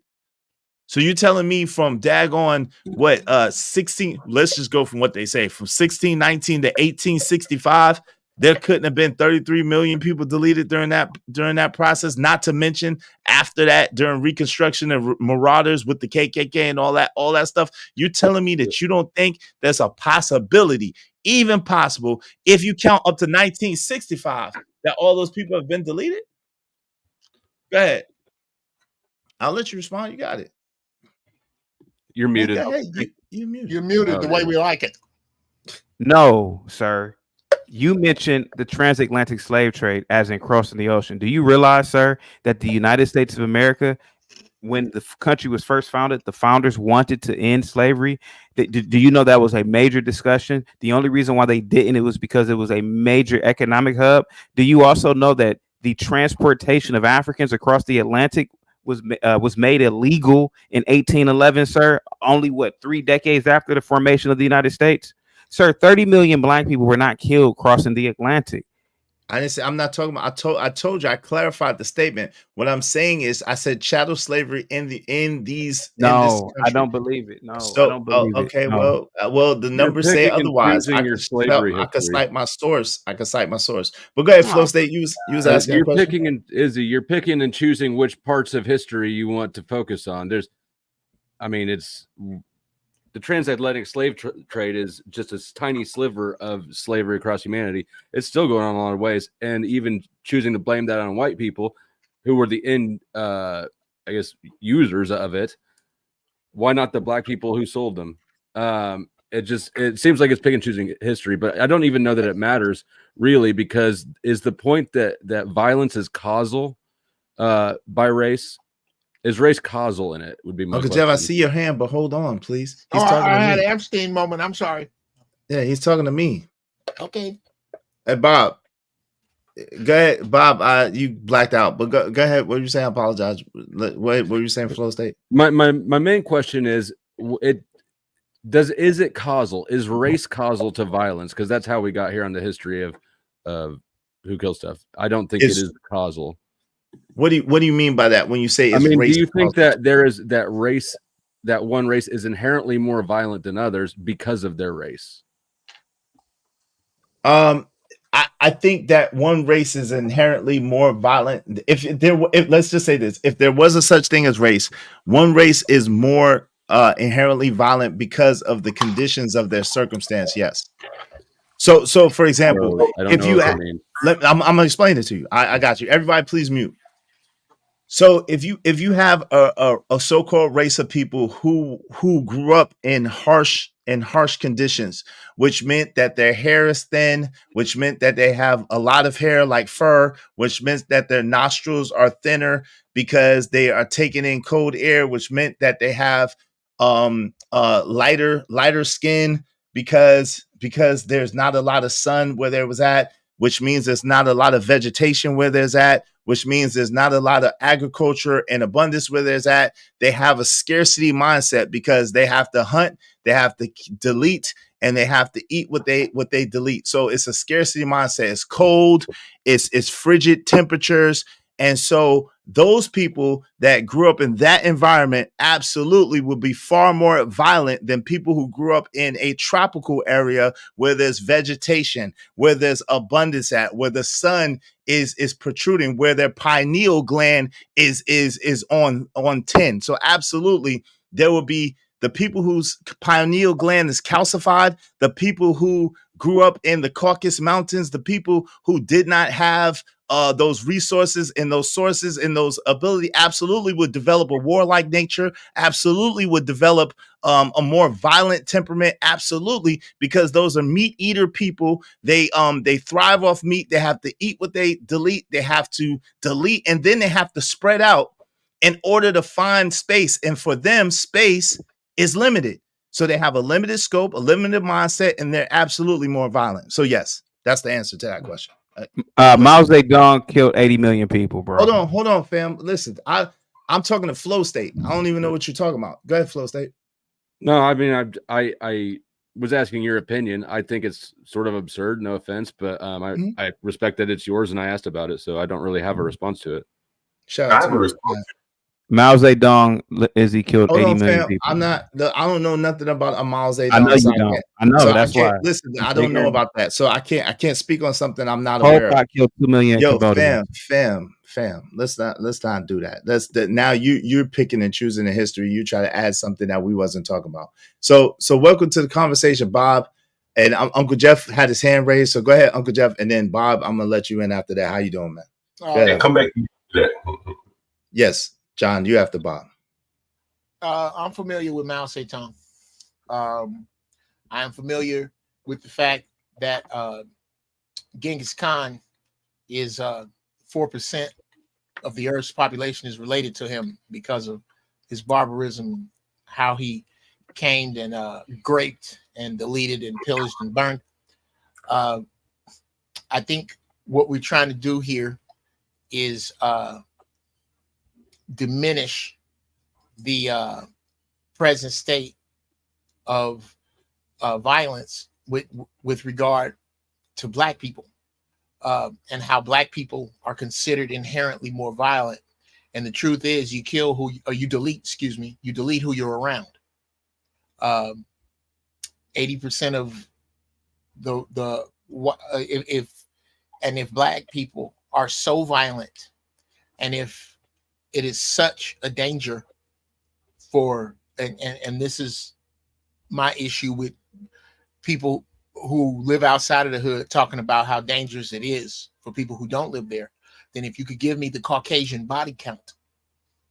We don't even eliminate Caucasians when they eliminate us in the street in cold blood. So the fact that we are violent amongst each other, well, that's what happens when you violence follows poverty. Violence follows conquest and poverty. So with that, especially since that salad is so goddamn good, I'll get back to work. But let's just stop trying to paint that it's always this illusion that Black people are somehow more violent. Nobody said that. No, I didn't say anyone said it. I said illusion flow. That's why I said that. Y'all do that, but Hold they on, they time out. proved that in the study of rats, man. Hold on, Vic. Come on, man. Listen, fuck? hold on, They Uncle proved Jeff. that. Hold on. Really, Bob, B.O.B. Like, hold on, Uncle Vic. Vic. Let Uncle Jeff finish real fast. Please bring it home, Uncle Jeff. And then I'm gonna give it to B.O.B. and then John Assu. But in the meantime, I'm trying to figure out how to switch this. I'm trying to figure out how to switch this flow state, and I'm having a little bit of issues. I know it says you could say go to the stream in YouTube and then click edit videos. I'm in the stream in YouTube, and I don't see an edit videos. But underneath the window where the video is playing, like right above the title, there should be an edit video option for the stream. Okay. Let right above the title. About me. Yeah. Right below the window, right? Yeah, right below the window, like where the play on TV and the full screen and the theater mode and stuff is at. Mini player Lower. and the settings. Here, you know what? Let me I'll share my screen and walk you through it if you want, so we can continue the conversation. And then, yeah. Well, okay. Go ahead, Uncle Jeff. I apologize, and then I'm gonna let B.O.B. get in it, and then he's gonna show me how to do this. Let me not say what anyone else is saying. Let me come on up the street with it. Any comparison of Black violence to white violence in America is fucking laughable. Let me just say, let me put it right where it go. Right there. And with regard to, I don't know if anybody here is familiar with the B-52 known as the Enola Gay, but that is the airplane. B-29. Oh, B-29. Thank you, brother. The B-29 that dropped the bomb in Japan. That was some white folks that prayed before they did that and killed all them Japanese people. Deleted all them Japanese people. All right. Yo, B.O.B. No doubt. B.O.B., what say you, man? How you doing, man? A number of things were said. What specifically would you like me to hit? Oh, man, whatever you want to talk to, man. Whatever you want to talk about. You know, speaking of Japan, Japan has no natural resources. It's a relatively cold country. It's not the most easiest place to live because of geography. And Japan exports 7 times more than it imports. Violence is extremely, extremely low. Gun Absolutely. violence is almost non-existent. And the type of setting that Japan is in many ways is similar to Europe. Go back, Flow State, because I didn't see it. Go ahead, B.O.B. Go back, Flow State. So the idea that cold weather necessarily makes people more violent, and So the having idea- limited room,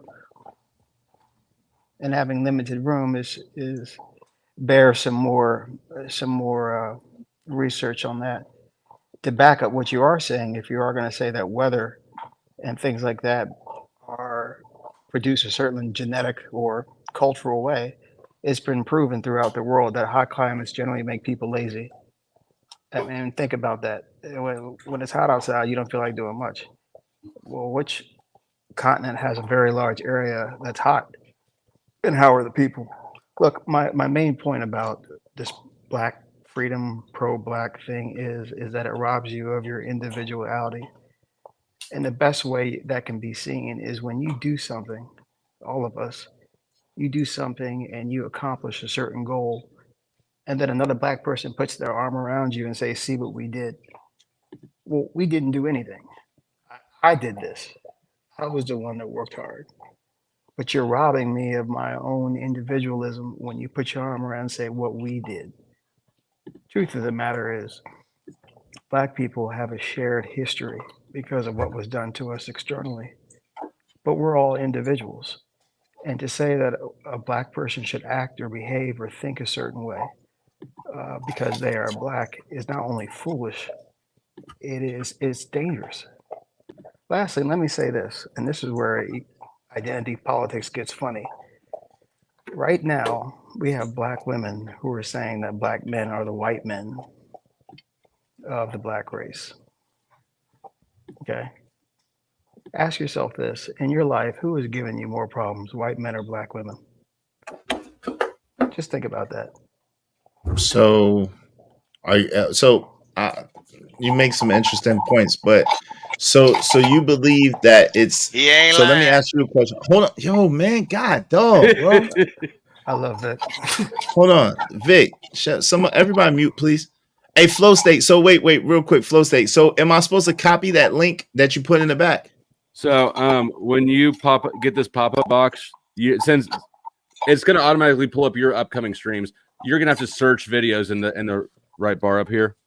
And then if you're subscribed to me, it should come up somewhere down here in the upcoming streams, but you can just search Flow State. I don't think because I wasn't aware of your podcast before. Let me go subscribe to you. Well, let me hold on. But just you can search Flow State. Yeah. FLO W. Okay. And then then state. Yeah. FLOW. And there's a space. Yeah. Space STATE. Yep. And then the thumbnail has a little sign above a wine rack. It says it says exciting whites. Yeah. I clicked on it, so it's under my redirect. Now what do I do now? Okay. Now click OK on the box so that it should pop up down here. Wait, hold on. I can't see both at the time. Yeah, it's in the box like that. It's in the box like that. Yeah. And then what do I need just to like do? mine. Okay, now go up and click save, and you're done. When your stream ends, it'll automatically send your audience to my stream. Okay. Was I supposed to check out of any place else or anything else over here? Nope. As long as it shows up down there under the redirect, just click save. Yeah, I got live chat on, live replay on, subscribers. Okay, my subscriber mode, message delay. Okay. Yeah, none of that other stuff matters. All right, it's saved. I did it. All right, thank you. I appreciate you, man. And no doubt. All right, let me. Oh, sorry.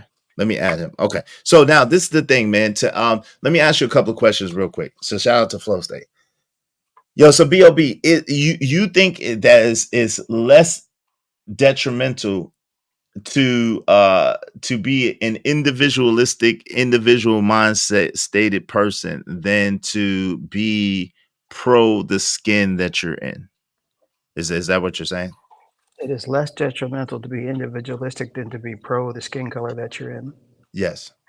Which one is more detrimental, in other words? It depends upon the circumstance. Well, what's your ideology, your philosophy? Because what I'm hearing from you is you're saying when you are pro-black, basically you're robbing yourself of individualism, and it's like putting your arm around, when you allow someone else to put their arm around you, they're robbing you of basically the accolades and the credit that you get for the work that you put in, right? In essence, that's what you're saying, right?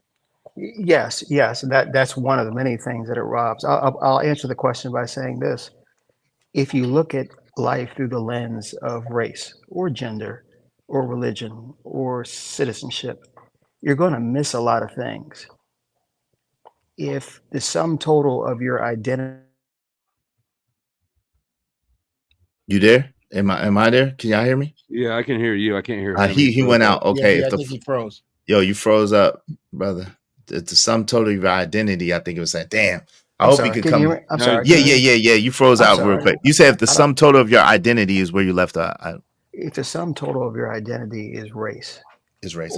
or it's gender, Mhm. or it's religion, Mhm. then every interaction you have to look through that lens. And if you do that, you may be missing something that could help you as an individual.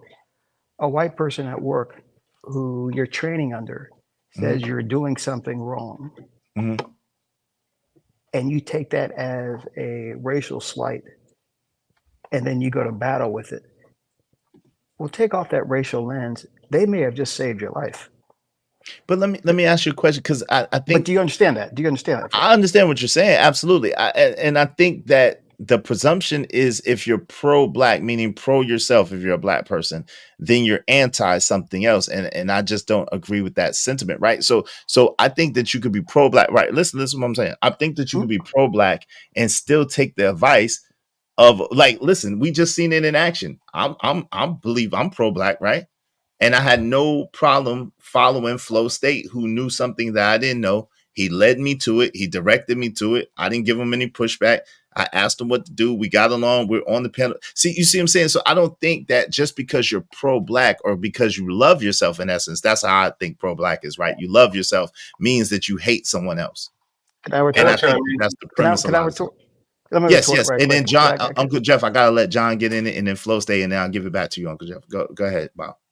Every racist, and I'm not calling you this, every racist prefers their race over another race, but every individual racist prefers themselves over that particular race.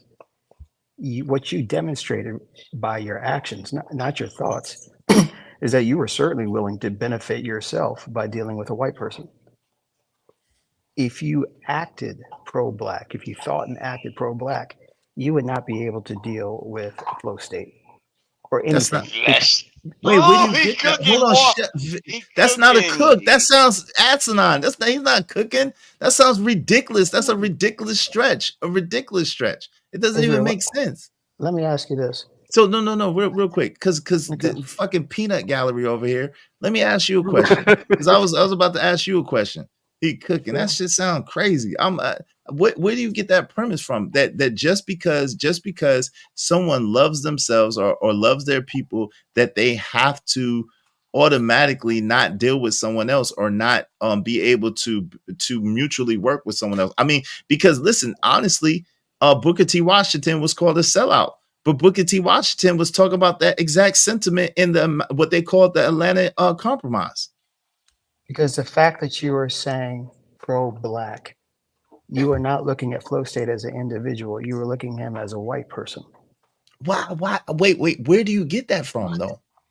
How does me loving myself and me being pro? No, I'm asking you. I look at people as people. When Flow State came up here, did I mistreat you, brother? Flow No, State? you're very welcoming. Actually, Yeah. you're welcoming before I even got up here. Israel, Yeah. you're proving my point. If you love yourself, you have to understand that you're not just black. You're a man. I'm assuming you're heterosexual. You may be a Christian or of some spirituality. You are a whole host of different aspects that to say simply black only, or that's what I'm going to stick my flag in, is very myopic. Let's say a black woman goes out and smacks a white guy in his face. Uh-huh. All right. If your sum total, if your number one place you're going to plant your flag it doesn't matter what the white guy did or didn't do. You're going to back the black woman because she's black. No, but that's not that's not how I look at it. Let me just say that's not at all how I look at it. I look at it like loving myself and being pro myself and pro people that look like me. I'm not against anyone else. It's really in my mission statement. I love all people, right? I have a specific love for the skin that I'm in and the people who look like me. Now, in those people, are there some horrible people that I'm not going to mess with? Absolutely. In those people, are there some beautiful, benevolent people I'm going to mess with? Absolutely. In other races or other people, are there people that I'm going to mess with and deal with and love and be cool with? Absolutely. So to be pro me does not mean I'm anti anyone else. It doesn't make sense. Like, shouldn't you be pro you? Why shouldn't you be pro you? I am pro Bob, but I'm not necessarily pro black unless it serves my interests. Oprah Winfrey supported Barack Obama. White women went crazy.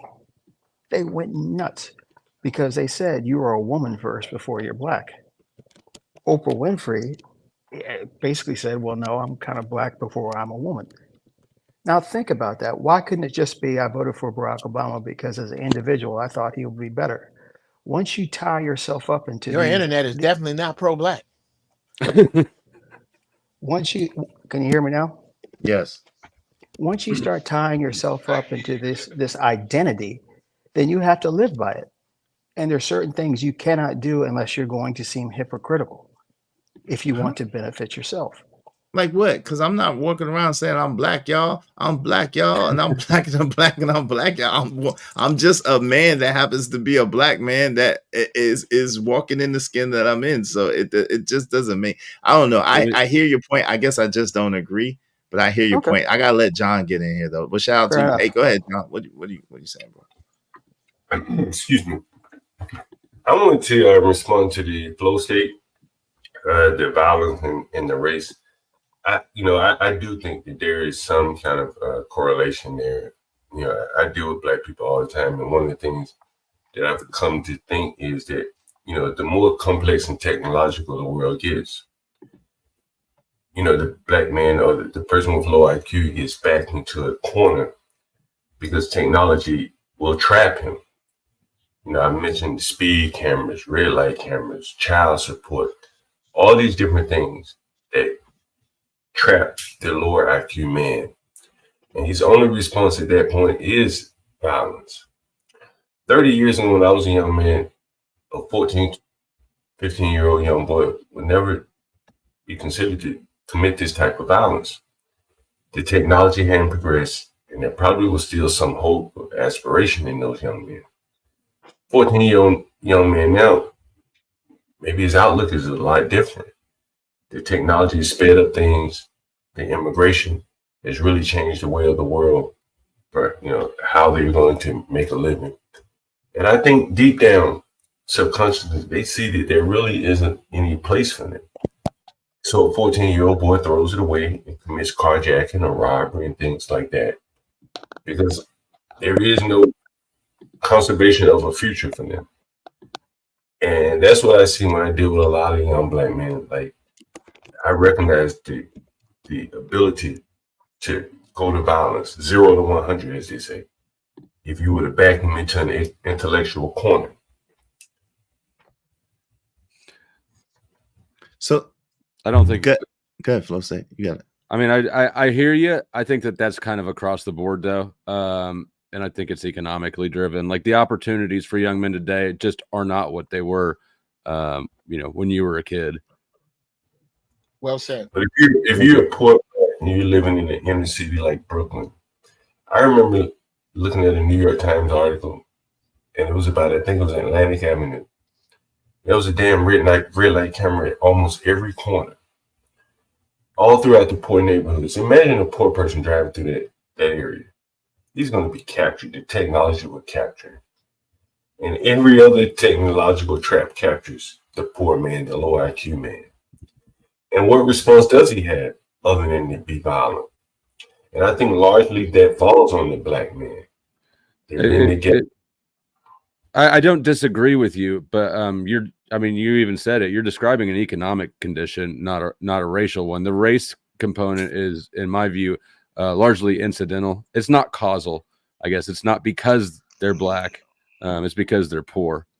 Right. Or broke. But why do they have to be poor? Like Uncle Jeff said, poor is a mindset, not a condition. Broke is a condition that you can be fixed from. Impoverished. Yeah, broke. Yeah. They don't have money. That's and they could get fixed. Yep. Well, Uncle Jeff, you got next. You definitely got next. Let him finish his thought, and then you got next. Go ahead, John. You got it. Oh no, I'm done. Go right ahead. Okay, Uncle Jeff, go ahead. Okay. Real quick, y'all hear me good? Yes, sir. Okay. To go back to what Brother Bob was discussing, number one, we are not a monolith thinking. You cannot melt and pour the following great races into: Armenians, Koreans, Japanese, Chinese, Vietnamese. None of them. The only people who are penalized for thinking in a oneness are Black Americans. No one else. Really? Yes.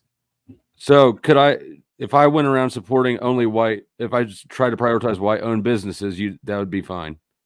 Well, that would be the status quo. That would be America, wouldn't it? That would be, yeah. That would be. I don't know. I don't use that that metric to make any decisions about what I buy. Well, you don't. You don't. But in the words of George Carlin, who I believe was, let me get it, white people don't need to have a meeting. They already have conjoined interests. They already have, they already go to the same schools. And again, we're talking about the power elite who happen to be white people that George Carlin agreed with me with. I could show you I'll give you a link to the clip. I don't know who that whole fairy. I'm familiar with it. Yeah. Are you familiar with what he said? It's a big club and you ain't in it. Yes. Now, was he wrong? Because that's what I'm saying. Yeah, and again, he's not wrong. He's describing an economic condition.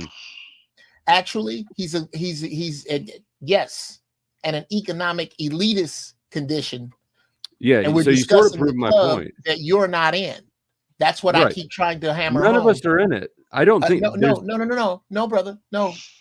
I don't disagree with that. You're right. None of us are in it. So why do you keep treating me like I think I'm in it? Because every time I bring it up, you take the obtuse side of it. No. Can I say something? Is I don't like Wait, this. you gotta I let don't them like finish. this. You gotta let him finish.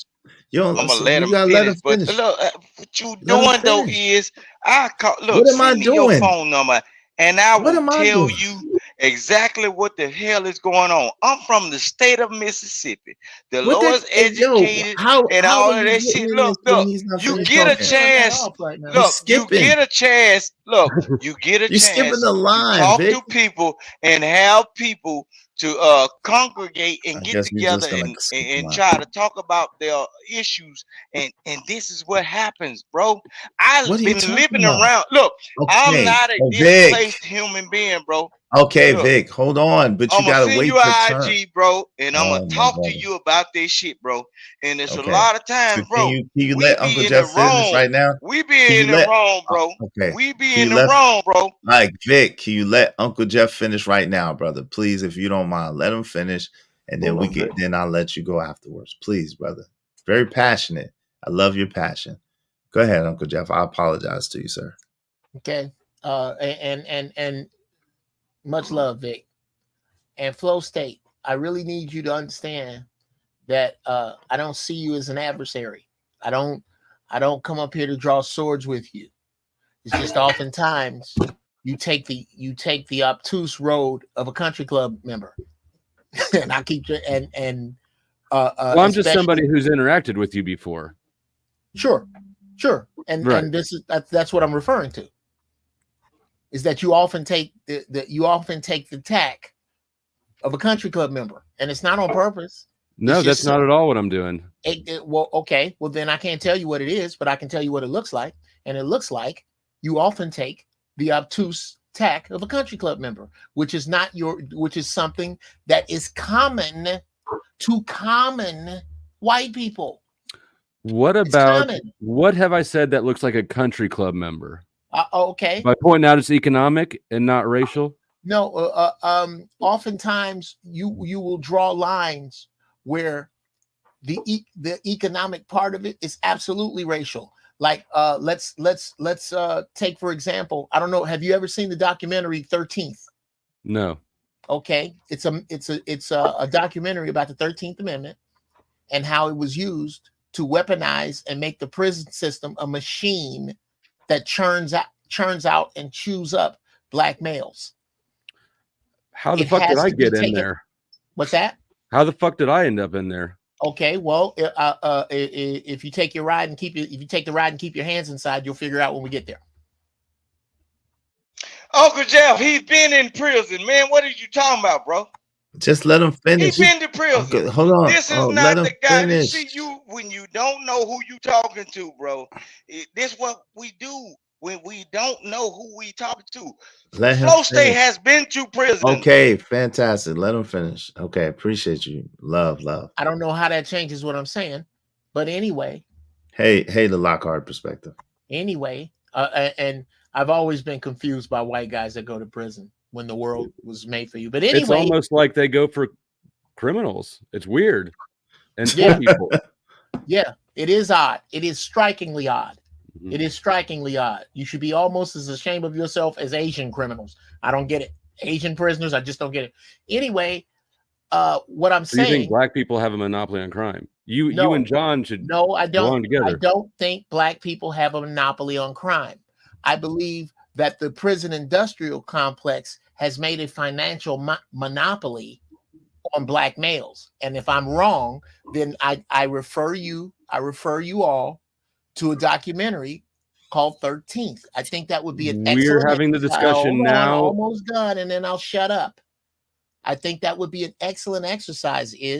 How about we all watch 13th and meet back on Izzy's channel on whatever day we decide? How about that? How about we have a conversation now, because that's what we're doing, and I'm not taking homework assignments. Okay, well then don't. Then you won't understand what I'm saying to you. What I'm trying to tell you is that when you bring up criminality, when you bring up poverty, it is hard. This is the high hurdling I discuss. To not bring up ideas like the 13th Amendment. So you can't convey your talking point without me going to watch a fucking movie. No, I can, and I don't mean to upset you. I'm saying that it would be a lot easier, and I don't want to oversimplify the documentary, but that's what it's about. It is about the fact that there is a machine in place, a prison industrial complex that isn't aimed at you. That's what I'm saying. It isn't aimed at you. I don't know. You did whatever you did, but it is different when the machine is aimed at Flow a group State, of people. I'm gonna say this to you. This ain't the shit I'm about, bro. This dude's I've argued with Uncle Jeff white before. Boy. Hey, look, this ain't the shit I'm about, bro. That shit right there, I don't know what's going on. You through the internet or whatever, bro. This ain't what I'm about, man. So I got you. Your name came up in a conversation, and I was standing up for you because a lot of people in this sector don't know about this shit, bro. This ain't a what lot I'm of people about, spoke. bro. Wait, hold on. A lot of people spoke highly of him, Vic. A lot of people spoke highly of Flow Hell State. yeah, this ain't what I'm about. So I appreciate you, Vic. Bro. I know how Uncle Jeff is, and Can I please say this? I am not. Okay. I'm not speaking lowly of you. I'm merely pointing out that it is hard to discuss crime and punishment, poverty and race without looking at a system that was made to chew up a certain group of people. How many times have you been raided? How many times have I been raided? By the police, yeah. Never. I guess they weren't aimed at you, were they? No, that's not quite true. Ask me. If you'd like to discuss no, Uncle Jeff, no, sir, no, sir, no. We would not like to discuss. No, but it's like okay, I'm sorry, fuck it, I'm stop talking. Let me I'm sorry, let didn't me mean to just start a say this. fire. Fuck it. I'm Let sorry, me just okay, say I'll this. shut up. This is the conclusion I came to the last time that we talked. You think that you're a genius. You thought you were a genius. You grew up being told you were brilliant. You Yeah. underperformed, and you're using white people as a cope for your own mediocre Whoa, life. whoa, whoa, whoa, whoa, whoa, whoa, whoa, That was whoa. the Let's slow conclusion I drew down. last time we Let's met. back up. Let's back up. I need to know what about my performance is underperformed, sir. I said mediocre. Okay. I need to know what about my performance is mediocre. Should we pull up your IMDb that you referred me to? You absolutely can. Okay, before About you your do this, performance is stellar. I've never heard hold on. you any. Flow State. Before you do this, let me just ask you a question. Hey, Sure. do I need to do anything on this transfer, or do I just leave it alone Nope. and it just It'll automatic? take care of it. You've done everything you need to do. When you end the stream, it'll be automatic. Oh, but I do need to end the stream though, right? Yeah. When you end the stream, but Okay. until then, it won't go. Will I be able to log and I just go over to your channel and just log in regular? Or? I'll put the StreamYard link in the back chat so people can just shoot straight over there. Okay, I appreciate it. Yeah. Go ahead. I just wanted to make sure that. Go ahead, y'all got it. Yeah, you're good. What's your cash app, Israel? I gotta run. It's here. Here it is, right here. It's barely see it. $. Here you go. It's $ Israel Mills. I'll put it in the chat. There's the link to it right there. I think. Let me just make sure that's the hyperlink. Thank you, man. I appreciate you, Bob. I gotta run, gentlemen. Always a pleasure. Yeah. If you can, man, come back, man. I'd love to converse with you more, man. You're a very intelligent brother. I appreciate you, man. Most kind. Y'all have a good night. You too, family. Bye. Now, let's see. I'm a veteran. You're a regular ass guy. You're not a celebrity. You're not a big name. You're not a. You told me all about how you got tested as genius when you were a kid, Yeah. and then what happened? You said blamed it on the white man's schools. The white man held you down. What did I blame on a white man's school? What exactly did I blame on a white man's school? Your underperformance, basically, that they dumbed you down. I'm rolling off memory. A bit. It's been 9 and months. it's kind of dull right now. Hey, Blockchain, why don't you just go over to IMDb since you wanted to start there? Yeah. All right. Start there.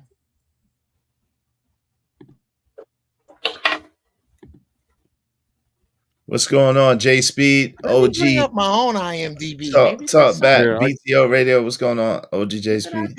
I don't know. Who do I look up here? Flow State. I'm Jeff tell Brown. you, Flow State. I ain't with this certain type of shit, bro. If you gonna run your shit, run it hard, bro. Because all at the same time, look, this shit right here, bro. This shit don't need to be happening, really. But if a motherfucker trying to check you, bro, check motherfuckers hard, bro. Because on both sides of this shit, bro. Now I'm saying, bro, because I don't believe in none of this shit that being said up on here. Because if they ain't had that energy, then nobody had that energy for Lily White when she came up here. You ain't did nothing disrespectful, bro. And look, Flow State, you my white boy. Fuck that shit that these motherfuckers going through, bro. I'm talking about. Look, when a motherfucker come at you, iron sharpening iron, bro. I don't believe in none of this shit, bro. What are you talking about, Vic? I don't even understand what you're talking about. What are you I'm asking you what you're talking about. For what's understood, that don't need to be explained, bro. All right, hold on. Don't need to be explained. He understand what I'm saying, bro. Okay, I'm gonna pull up. What y'all doing is, what is y'all? This is powder keg, bro. This is what am I powder doing? Keg, man.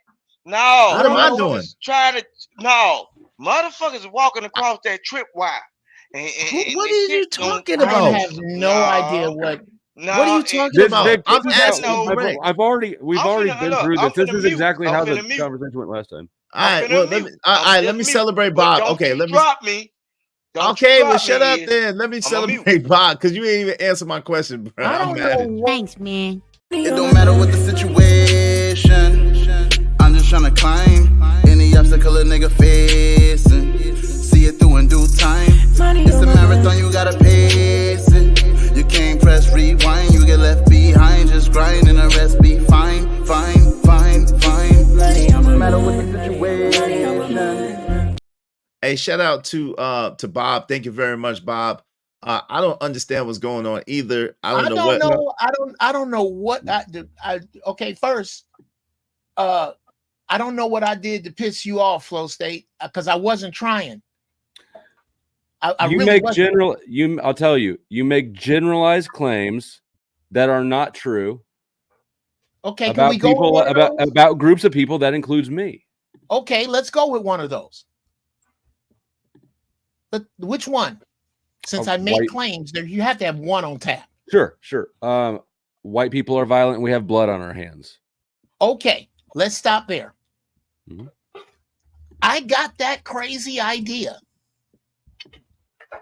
from the pictures I've seen. I don't know. Is it all right since my personal life is up here? Is it all right if I share a couple screens? What? Okay. What? Okay. Are we gonna? Is this gonna? What are we walking through?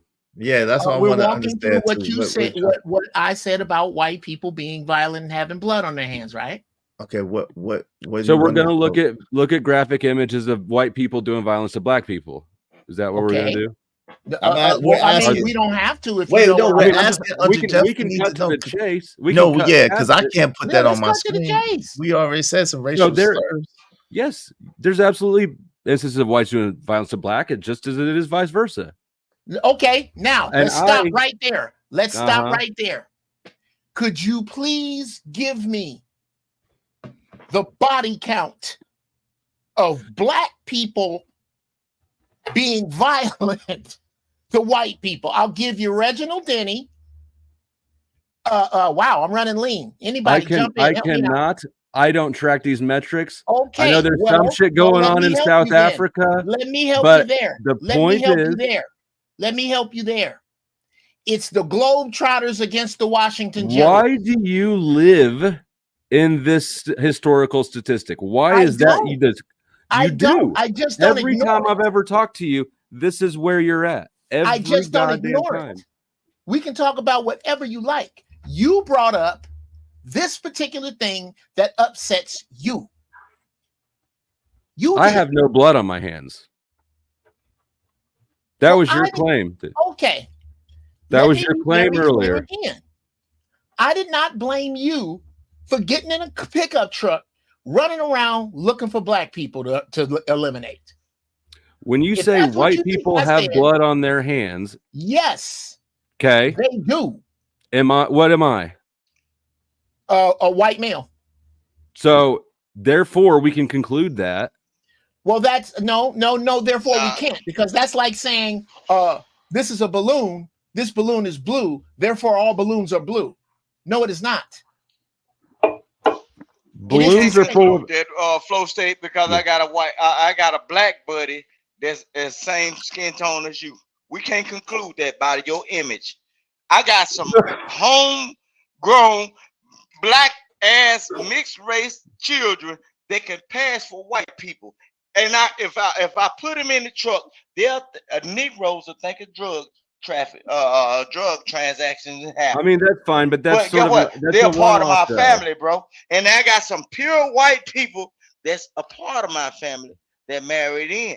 So do I. See, this what I don't give a fuck or none of that. Y'all ain't gonna sit up here and pick up on Flow State. State. No. Earlier today, Vic, I got it. I'm saying that Flow State name came up. And then before it got too bad, the only thing I was saying, nope, Flow State don't handle it like that on his channel. He don't even allow people to abuse or misuse or mistreat black people, string them up by a rope or whatever the fuck. But now Flow State is here. The next Flow State, the next thing that's gonna happen is by you showing up on this panel, Vic called Flow State. Did I call you? Nope. I was here before you, and it's been very welcoming. And even Uncle Jeff has been pretty fucking polite. Relatively. But it is what it is. Go ahead, do y'all thing, man. Yeah, I appreciate it, Vic. I'm good though. Yeah, I don't ever remember being impolite to you. And well, again, that's fine. if I'm you saying find be me good impolite, before a fool come up here. A real fool is gonna test you, Flow State. I'm telling you, Yeah. bro. And I then know. there's a Well, lot of this, people that don't look when you before you came up here. A lot of people don't even know of you, bro. And then they gonna speculate. That's what they do in I know, our but it ends sector. up working out in my favor. so then Oh why yeah. are you bucking? What? Don't Then get your what is money. this Don't about? get your money. Hey, at the end of the day, that Get my your motherfucking bread. white boy. Y'all better leave that motherfucking white boy alone. That's mine. Vic, That's it's my all white boy okay. now. Pause. Tell them about the line, boss. Now, Yeah. Look, your gun line run So, from shack to shack. let me Flow let me State ask. can't Let me leave. ask, hold on, there Vic. you Let me That's my go. white boy. let me ask Uncle Go ahead. Jeff this. Sure. Do you consider me to have blood on my hands? No. Do you consider any living white people to have blood on their hands from back then? Absolutely, positively. They would be How those did I get exempted from that then? because you are a common white man that they don't like either. So only the rich keep elite hammering ones. that home. I keep explaining Then that. why do you choose to describe them as white people? Because you well, this is very simple. I don't know, and again that's a whole different road. That's a whole different road. Because and that it's kinda seems long. intentionally inaccurate. Because most white people don't fit that. Most white people don't fit that. No, you don't. However, you live in a land, in a mindset that is often willfully obtuse to the fact that that's how you got where most of you are. That's what I'm saying. That's what I'm Say that saying. again. What is your Let point me that say it I'm again. ignorant or something? I'm gonna try to say it. I am saying that the prison you went to wasn't built for you. I am saying that the issues that you got into was in a system that was not built for you to get into. I am saying that the worst that a Caucasian male's luck should get in America is night manager at Jack in the Box. And That's you are what I'm making saying. that claim, and that's how you feel. I can't Yes, change it's that, how but I it's not. feel. That's how you feel, and that's about Absolutely, all and it it's is. dead That's fucking all it wrong, is. and I'm sorry that it offends you, but it's how I feel. Now, can we move on? You're right, and I'm wrong. How about that? All right, I'm satisfied with that. Cool. Hey, look, but the next is I've been on live for like officially almost 12 hours now. I have to shut down the stream for YouTube. Takes my video away, and I can't even get it back. I love y'all. I appreciate a Flow State. It was great chopping up with you. I may or may not come over there because I've been streaming again for 12 hours. I may come over there for a second because this has been a dope conversation. I'm interested how it's gonna go as you as the host. So I may come over there out of sheer curiosity. You The know what I'm saying? StreamYard link is backstage, and yeah, the StreamYard Uncle link. Y'all Jeff, hit you're that invited StreamYard over link. too. Oh, cool. I'll come over. Yeah, hit that It's good StreamYard over link there. in the back It's chat. Hit good the over there. StreamYard link. Hit the StreamYard link in the back chat so y'all can go over there to his. Everybody, we're sending y'all redirected everybody over to Flow State's channel. So And, some dude. I had a really hey, long day. thank you. I just went live, and I've got John over here already, so I'm going to jump off. All right, Flow State. Thank you for having me on. Salute to the Thank chat. you, man. I'm about to come over there. I appreciate you, man. Right Thank on. you. Hey, thank you, Vic. Thank you, John. It's been a pleasure, man, talking to you and chopping up with you, man. Yeah, I'll come back and take to your other streams when you're live again. All right, man. Please do. Please go ahead and subscribe to the channel too. I appreciate you, man. Yeah. I sent you a like as well. Thank you, man. I appreciate that. No problem. Hey, Roshu, I don't know who you are, but I can't keep the stream up. I gotta go. Yeah, what's up, Vic? No, it is what it is. And I tell you, I'm out here and I'm everywhere. Look, it is what it is, though, bro. Just handle your business and get your money, man. All right, Go ahead. man. Be safe. Drop Be me. safe on the road. All right. Be safe on the road, bro. All right, man. Thank you, everybody. Here's the link to his channel. I think it automatically takes you over there, but there's the link to the channel. If it doesn't, y'all take a hey, thank you, Easy. Appreciate it. Y'all be easy. A shout out to Noah Bell. Y'all be easy, man. I appreciate y'all hanging out with me. Y'all been with me all day, man. Love, family. I'ma holla at y'all later. I gotta go. I gotta jump off this live. All right.